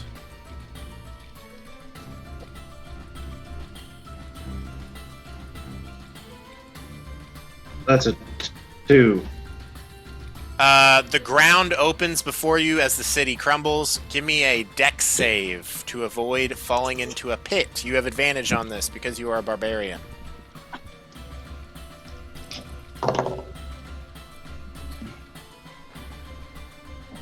$18. Perfect. You leap over it with your cricket-like legs. And do you just want to dash? Wait, did the die goes that high? Yes. You dash. Perfect. So, this is perfect timing. We're at 9 o'clock. We've been playing for 2 hours. You all have survived this gauntlet as you're running your way through this city. Really? We're going to take a break and pick back up as you all make it to the docks. Cool? Okay. Cool. All right, we'll be back at 9:10. Fun Cool. opening combat. Excellent. I'm glad Yay. you all, I was like, I want to do this. Ready to go. Popping off. Hell yeah. Very cool. All right, we will meet back here at 9:10. Okay. Cool. See y'all then.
Yeah, so basically I have to use my action to cast the spell, and then the homunculus delivers it via its reaction Yes. on its turn. That is Yes. immediately after mine. Yes. And that interaction specifically does not use up your bonus action. Cool. Okay. Perfect. Love it. Adjourned. Learning to play. We're all doing great, and we know we're learning as we're going. So I appreciate you bearing with me as we go. This isn't what I need. That's not what I need. Oh, I just noticed the homunculi have expertise in perception. That's very useful. So what is that? Oh yeah, perception plus 0, but plus PB times 2. So it's working with little, but yeah, once you that's great. It's got a rough start, but love that. That means it's a +6 right now for perception. All right, let's get back in. If you want to turn on the audio, it's back on. Hi everyone, welcome back. So here's what's happening. The scene at the docks as you arrive is chaotic. Hundreds of people swarm the piers, trying to push their way onto the handful of vessels that are docked and haven't already left. You see 2 longships and a galleon, specifically Ural's space galleon, the Moon Dancer. A group of nearly a dozen thugs in black leather armor, wielding clubs on the crowd and screaming at them, are keeping people away from Ural's ship, seeming to want to take it for themselves, you might intuit. And they look to be loaded up with some cargo of their own and are working under the supervision of a sneering man with long red hair. As you approach the scene, Captain Sartell speaks out of the sort of steps out of the crowd up to you all, wipes blood off her chin. It looks like she has also been through the shit, and she's like, glad to see you again. She says with a little bit of a smile, we can't reach the Moon Dancer, that ginger asshole on the dock, and his shithead thugs are blocking the way. We gotta get past them. I think it would probably be a good, moral or whatever thing to get a bunch of these people with us, or they'll probably die. Do you all want to try and use your words, or should we just use violence, do you think, to get to it? My beautiful, sweet Moon Dancers. That's what I'm calling you all. I vote violence. Are we choosing violence today? Bryce, your auto-tune is not on. Hickabo, vote violence. I'd try to talk to him first, but if y'all just want to do violence, I'm okay with that. We give them one shot. I will follow your lead. What does Crick think, and who does he say it to? Crick will say, I guess, Hickabo, sorry. We'll try it your way first. Cool. So here is the scene. As you all... Can you all see? Yes. The map? Great. So this is kind of where you all are. There's the captain. You all are gathered up around her, as it were. Should combat need to break out... I guess Zephyr's not here right now. Should combat need to break out, this map will come in handy. As it stands, you're not currently in initiative. You do see, as you all stand around and have this conversation, these crystalline vines burst up behind you all, and some of these vine blights are starting to, form. What do you do? Is this the captain? This is your captain speaking? Not right ours. Here? The bad one, I guess. The bad guy. Captain. Yes. This one. Otto will say to Crick, if things go sideways, just get ready to grab the red guy. Crick, you hear that from Otto. That's what Otto does. Hiccubo, what are you doing? Let's just push our way through and get up there. All right, cool. So you all, as a group, are trying to get closer? Yep. I need a group athletics check. As these astroblights begin to emerge from these vines, the people in the crowd are starting to sort of panic a bit and want to like push in on these boats. Am I still raging? Your rage has subsided at this point as you're like well, I guess this is your one chance to either take damage or attack someone, or your rage will end.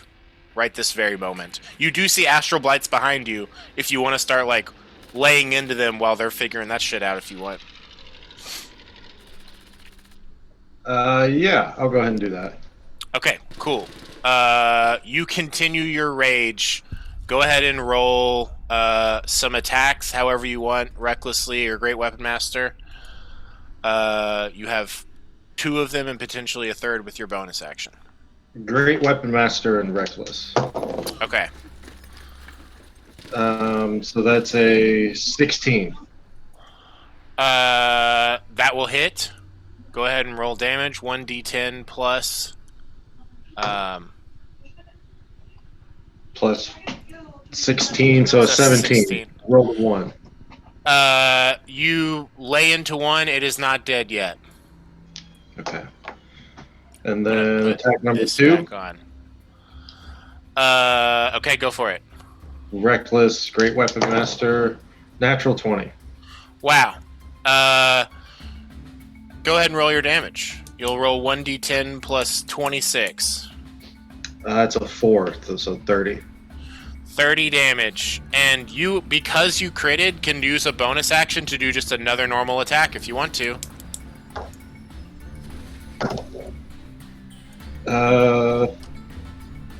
18. That also hits. Go ahead and roll damage again. 1d10 plus...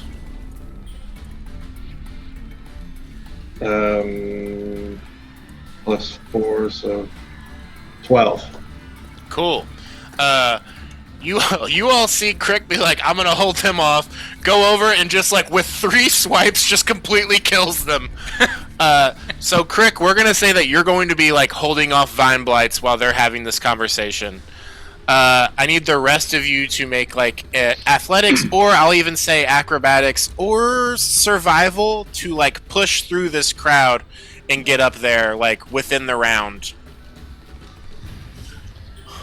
11. You know what? Fuck it. I'm going to use my inspiration.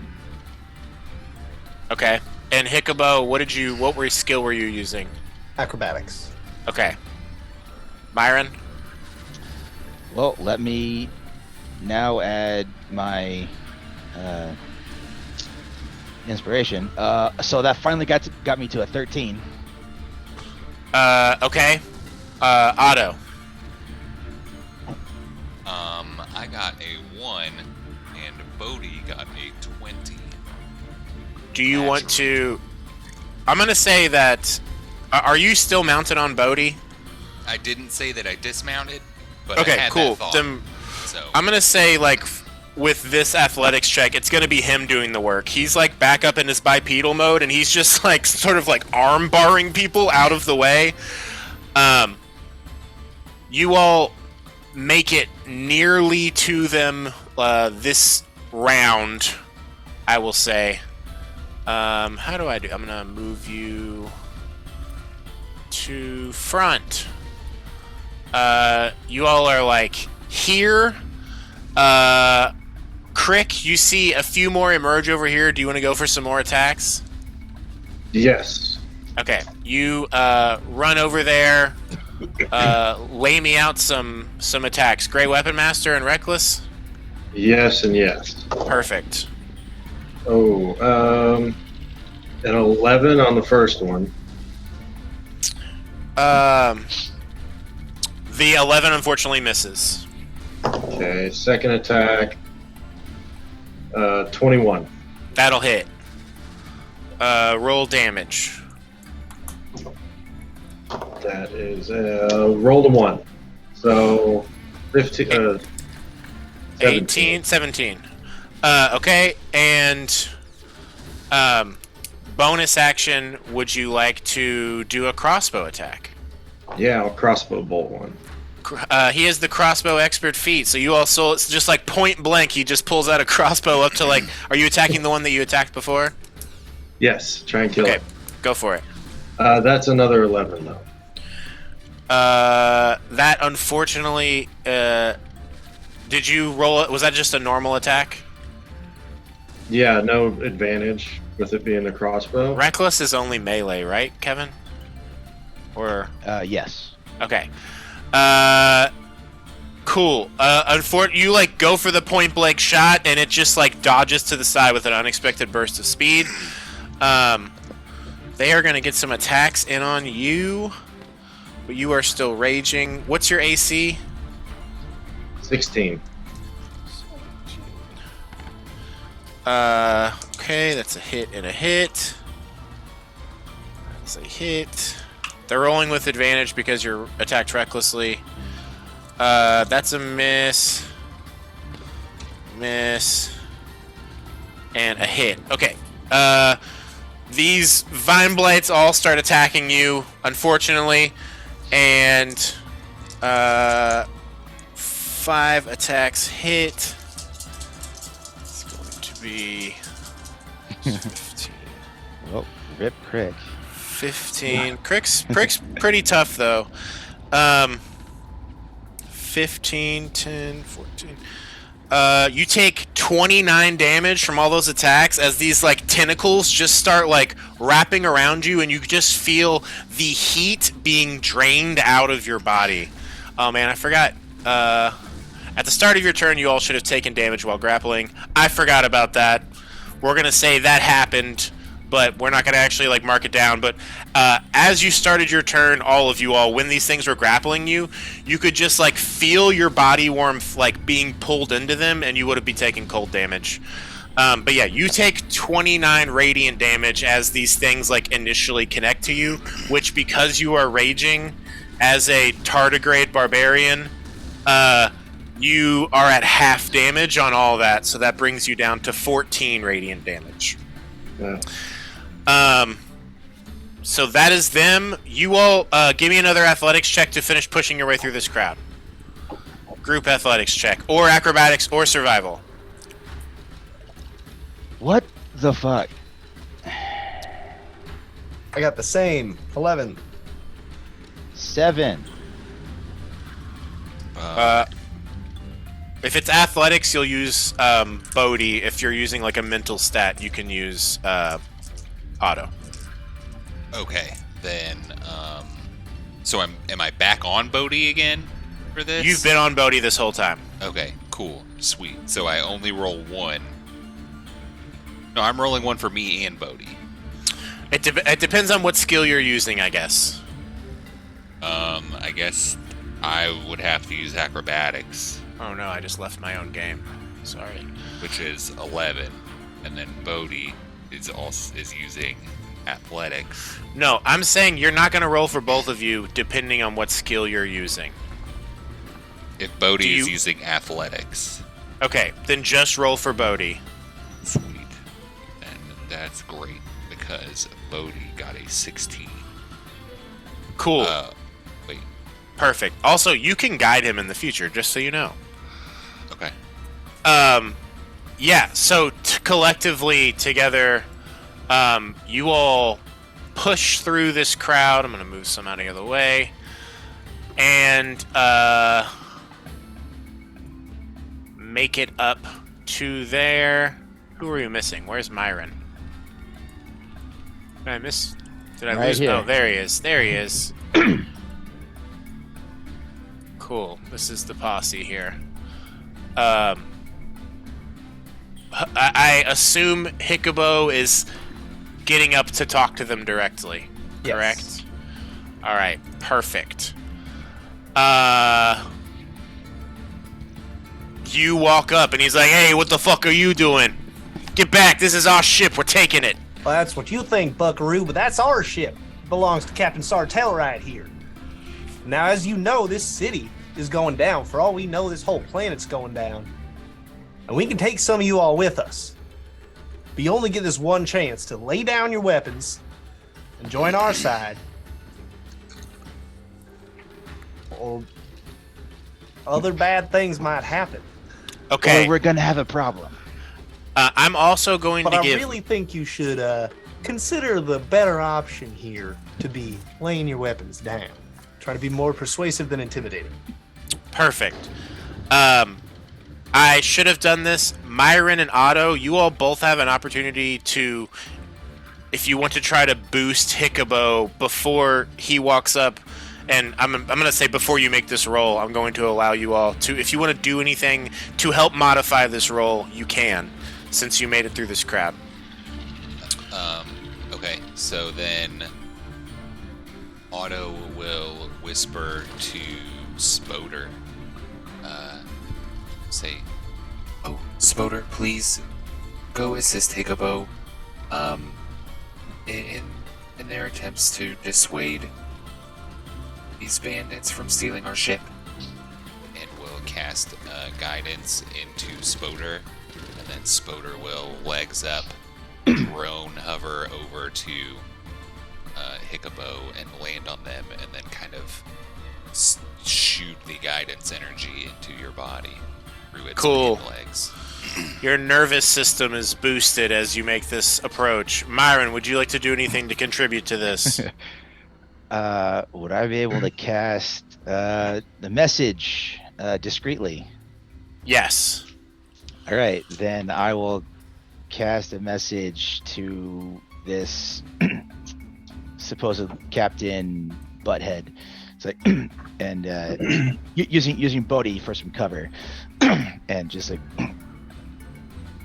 you know, this won't go well. Just walk away. Okay, attempting to provide the help action. Yes. I need you to roll a baseline persuasion check, and if that goes well, it will give Hiccubo advantage. I just need you to beat a DC 10 right now. Well, then I have a 55% chance to make it. Oh, I got an 18. Great. Hiccubo, you may make this persuasion roll with advantage and a D4. Okay, that is 29. Fuck yeah. Great. You told him to lay down his arms and just walk away? Well, so Captain Sartell had said we could bring some of them with us, right? They look Yeah. strong. So you're being like, you all come with us type deal? Yeah. Perfect. He says, the only way I'm coming with you is if I'm the captain. And I'll say Sartell at that point comes forward, like, hand on the rapier, and says, I'm the fucking captain of this ship, and that shit's not changing. If you don't let us through and get some of these people on here, we're just going to drop your dead bodies into the water. And so this is multi-phase skill challenge. First step passed. Second step, Elaine is Captain Sartell is going up here to speak real quick. I'm gonna roll. She's a swashbuckler, so she's pretty charismatic. Nice. 13 on the die, plus a fair amount of bonuses. He sort of like looks around at the guys, looks around at you all, but then also sees like the crowd of commoners is sort of stopped milling and is like watching this interaction, but a number of them have bottles, bricks, various like improvised weapons, and he's considering his options, nearly tilted. We're gonna do one more round. Crick, these astral blights are still up on you. You're currently being grappled. That just means that your movement speed 0. At the start of your turn, you are going to take a minor amount of damage. Hold on, let me... Well, minor for some. We'll see how it goes. Astral blights. Should have kept this up. You take 3d6 cold damage because 3 of them are grappling you. That's 8 cold damage, which because you're raging is reduced to 4, as you're meant to survive the cold depths of space. It's your turn. You just can't move until the grapple's broken. Would you like to try and lay into these bad guys? Yeah, I'm just gonna Great Weapon Master Reckless lay into him. So, first attack, 19. 1 second. The 19 hits. Yes. Did you say it is or is not Great Weapon Master? It is. Okay, cool. That one hits. 1d10 plus 16. It's 25. Wow. Yeah, you destroy one in front of you and do some damage to the one next to it. Okay, second attack. That's a 18.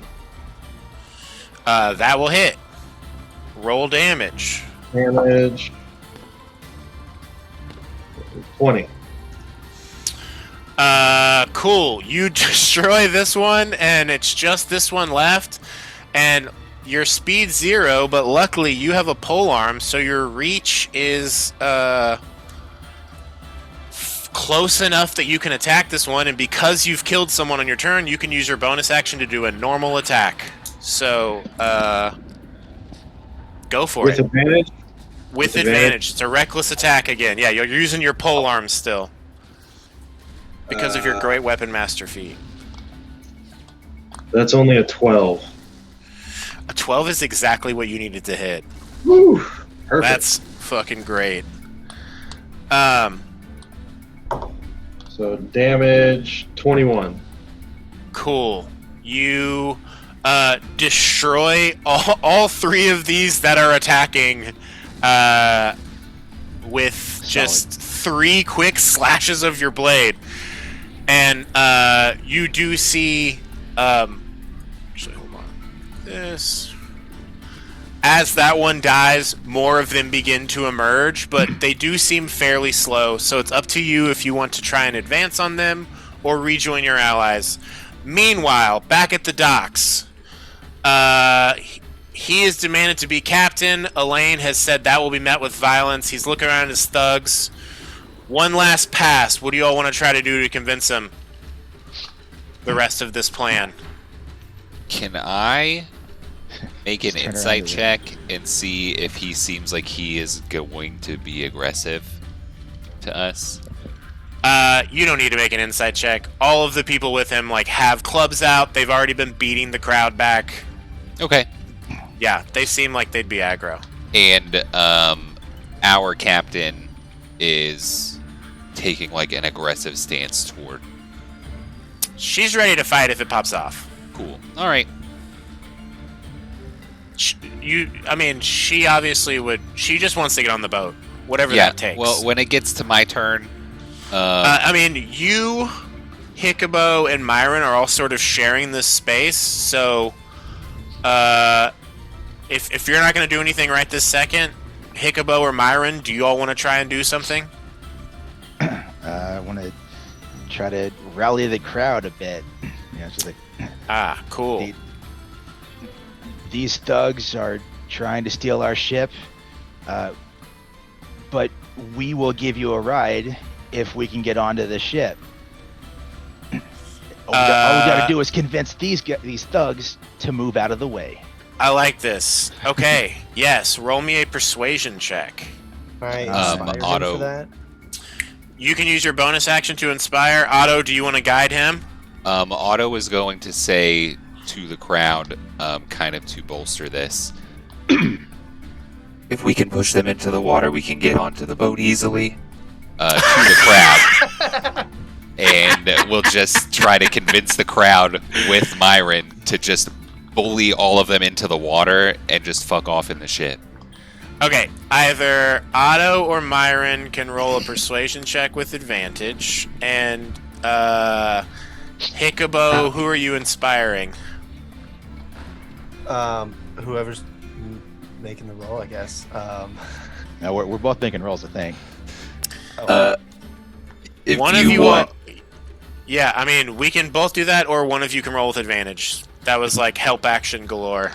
I think you should probably roll, but Okay, because I have a +0. So. I have a -1. So. That's better Okay, than Otto. Well, then I'll roll. All right, Hiccubo, mark off that bardic.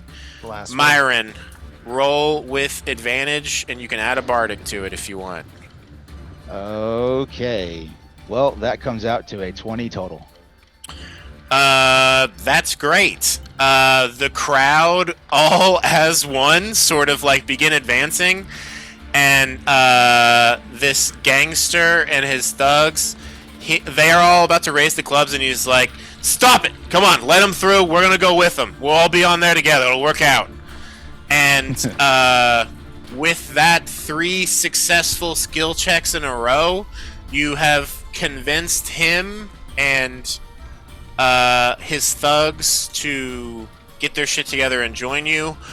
Over the next, I did not want them to come with us. I was going to try to convince the crowd to push those people into the water so that the townspeople could get on the ship. Myron made the roll, so that's why they're doing what he said instead. That's fine. Cool. And if you all want to get rid of them once you're in the sky, we could totally work that out. But over the next minute, and Crick, like, you're feeling your rage begin to subside. You see that they all start filtering onto the Moon Dancer. Do you want to rejoin? Yes. And Yeah, just I'll go like with the group. hold up the back line? Cool. Over the next like minute, the full lot of you all are just surging onto the boat as soon as, and Sartell taking the lead. As soon as she's like walking up, she's like, "Flapjack, get all this shit together. We're getting the fuck out of here. Get it going fast as possible." And Flapjack's like, "You got it, Captain. Whatever we need to do, I'll get us going."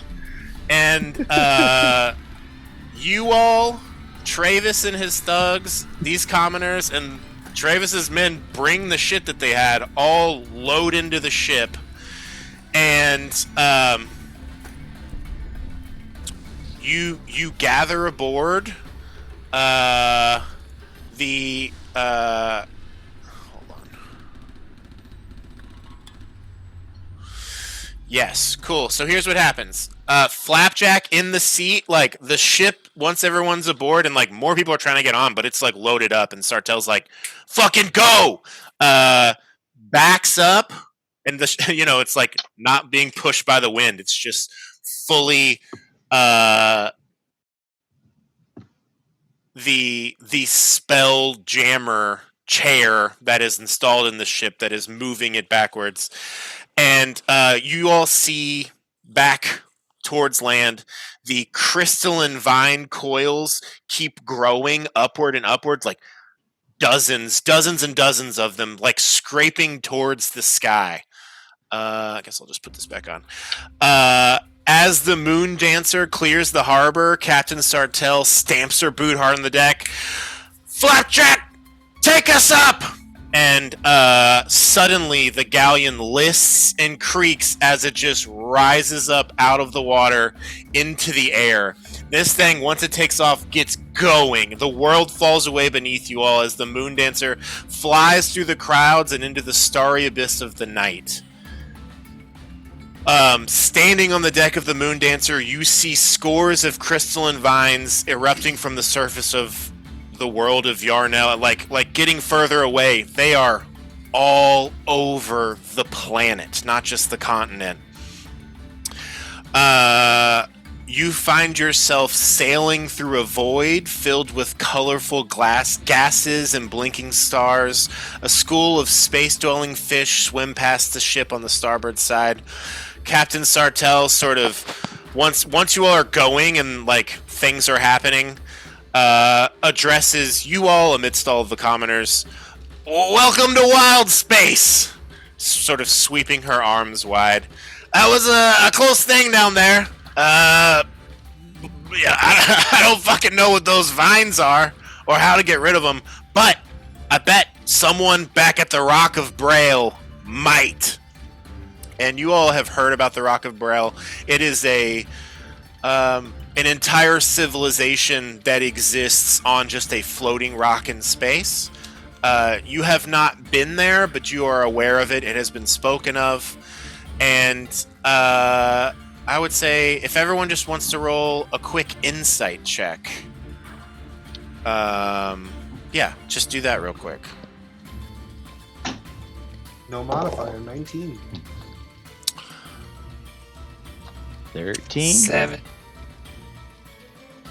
17. Cool. Crick and Hickabo, you all have gathered in your time on the ship that Captain Sartell actually works for someone on the Rock of Braille, and that's why it has been spoken of in passing. Maybe you've seen it on like papers here or there.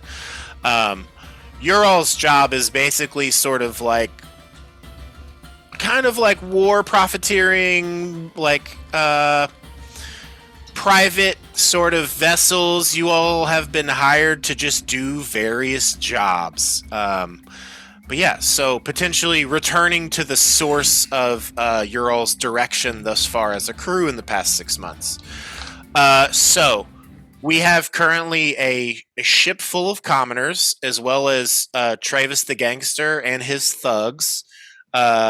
Most people a lot of them look pretty injured, and you're not sure, who amongst them might be competent in the ways of operating a ship or doing anything of that sort, perhaps something that you can figure out as you travel. For the time being, for this very moment, you all currently have time for a short rest if you all want to do that. Basically, everyone on the boat, once it gets going, is just sitting down and trying to patch their wounds. Like, everyone looks to have been injured, either from, fucking carts falling out of the sky, buildings falling open, holes opening, the vine blights. A lot of people here are injured, and everyone's just sort of like going through that process. So if we want, you all can treat your character as if you've had a short rest, which can include rolling hit die. Jesse, you can do your song of rest.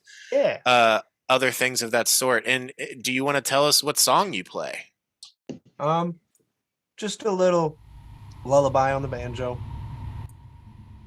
Okay. Cute. I love it.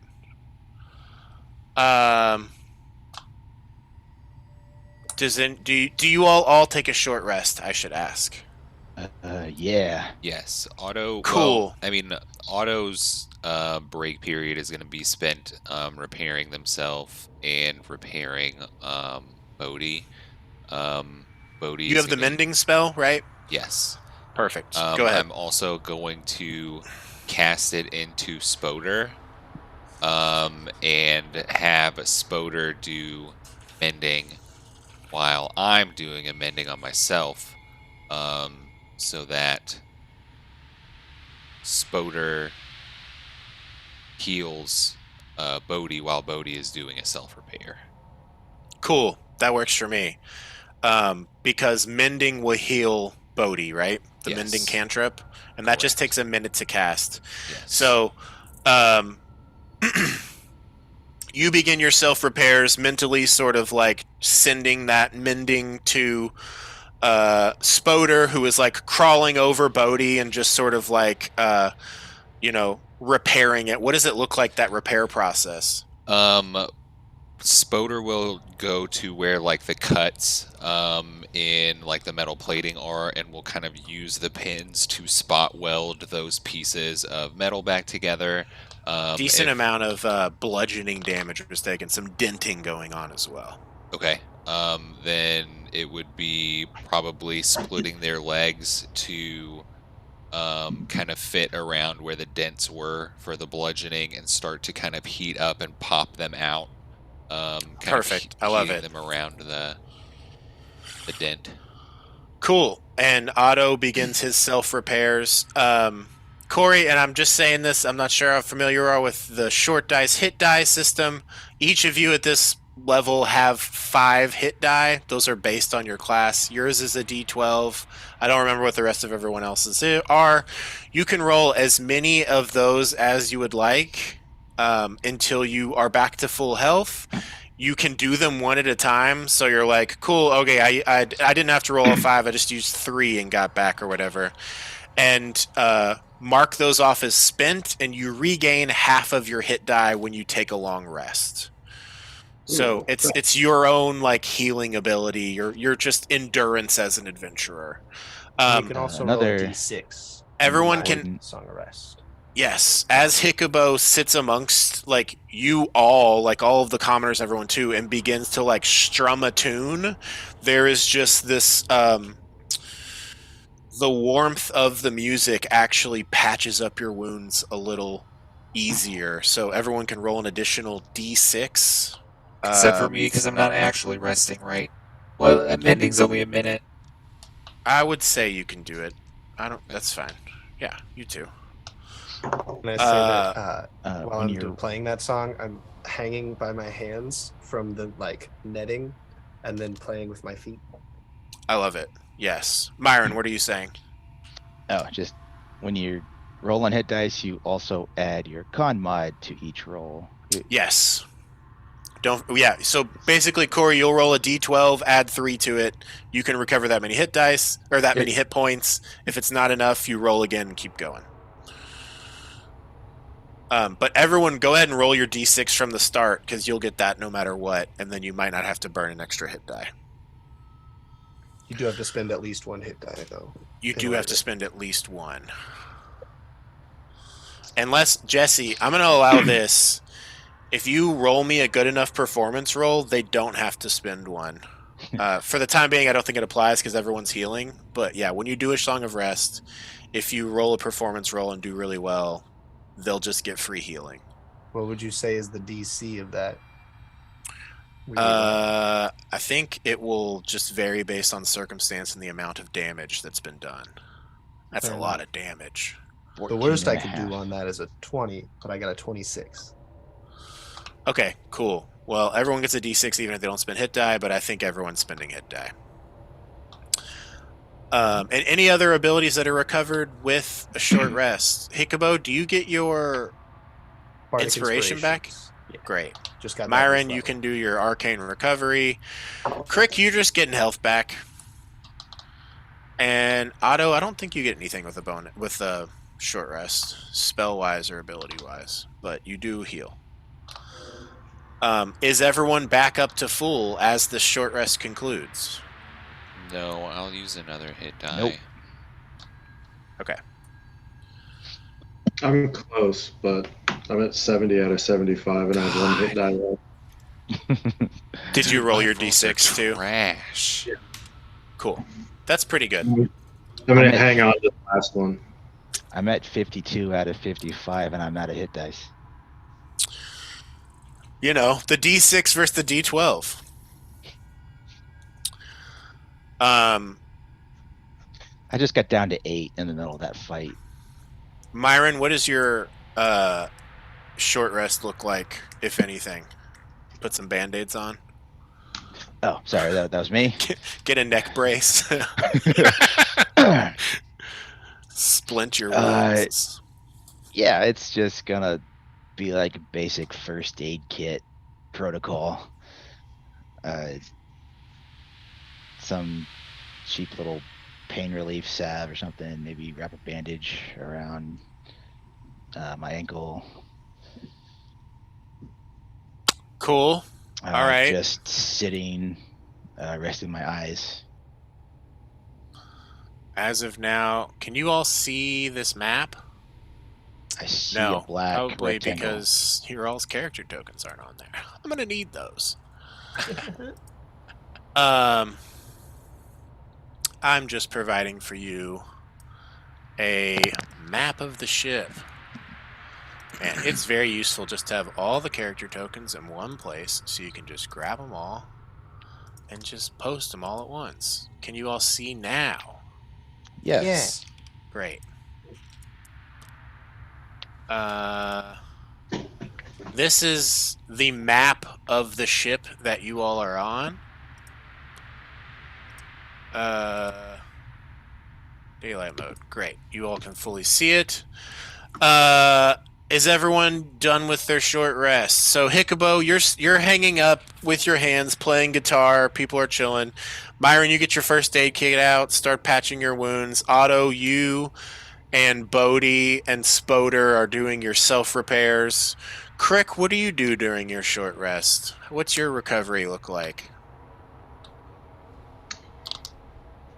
Bandage up my carapace, my hard shell. Staple it back together or something. Just get some super glue. Yeah, glue and duct tape. Yeah, it's like what it's this putty that you like, not very different from what you use to fill in cracks in wood. Just let it sit for like 12 hours. It's good. Can you all not see the entire map? No, I No, see we the can. top. Weird. Why would they put walls on this where it's least needed? Here we go. This is where... Oh, I guess because that's technically where you would be. So yeah, you all are up on the main deck as this healing is happening. Actually, mate, we'll put you down on the cargo deck. And the commoners are down here, the thugs are down here. Your all's quarters are... one level down in the cargo. Wait. You're on the main deck. I'm sorry, my brain's not working. Your all's quarters are down in this cargo deck. Just giving you all a little tour of the ship. I don't like the... Maybe I'll just... Hold on a second. Dynamic lighting off. Now can you see the whole map? Yeah. The whole Perfect. thing. That's what I wanted. Great. There's the whole map of the ship. I'm just going to say you all are up on the main deck because that's where a lot of people are culminating. You do see Travis and his thugs go down a deck with their cargo, and Sartell spots that, but it's just kind of like you all keep resting. She goes down and comes back up a little later, saying nothing to you. You all continue your resting and healing, and I just want to say I'm happy to let you all know that you've completed chapter 1 of this adventure. Woo. And We didn't die. You didn't die, and Level up? nope, not yet. So there's 2 more chapters of this section, and once this section is complete, you all will level up. So I'm going to read you this thing now. As your short rest completes, there's a thing of note with these spelljamming vessels. When they come near another ship, they both slow down. That's the nature of the vessels as the air pockets that they have merge. Your all's ship begins to slow as another vessel comes into view, approaching the Moon Dancer from astern. The pursuing vessel looks like a giant moth with wings made of iridescent crystal, similar in color and luster to the crystalline vines that just ravaged your world. You just make out figures on the other vessel's deck, scrambling to arm the ship's mangonel. Astral elves, curses Captain Sartell, and they don't look very friendly. You better ready yourself for a fight. And this is our vessel. Wait, did I just show you all the whole thing? Exit out of that if it has information on it. I didn't. I didn't see Okay. No information. I don't know. Great, no information. Here we go. Picture. This is the ship that's approaching you all. And Cool. I personally would like to call it there. Sorry it's a short sesh, but it being the completion of a chapter, I don't think we can make it through this entire other chapter in the next hour. So, Not with that attitude. Great job, you all. That was awesome. I had a blast. As we end this session, you all see this astral elf ship pulling up on you. And when next we meet, that is where we will step back in. Cool beans. Would I have any idea who they are, what they want? You know, Kevin, me and you need to talk a bit more about your character because Okay. we haven't at all, and maybe he does, maybe he doesn't. All right. Otto, Do I recognize anything about this ship, or maybe its armaments? not at this distance. You'd need to get closer. Okay. Any other questions? No. Nope. Wonderful. Thank you, everyone, for playing and joining. Corey, thank you for joining us on this first game with our crew. Welcome. Thank you guys. It's been fun. Sorry we didn't get a lot of chance to do the role playing, but it was just action packed from the start. There's definitely going to be time just chilling on this ship. I appreciate you all stepping into this weird, wild, spacefaring world of D&D. Hell yeah! Thank you for running. Indeed. I look forward to doing this again whenever that will happen. Thank you, audience. Are we still on the internet? Yeah. Thank you, audience, for watching. If you watched, I hope it was cool. We will all see you in the future. Everyone wave goodbye to the internet. Bye, internet. Bye. Is it off?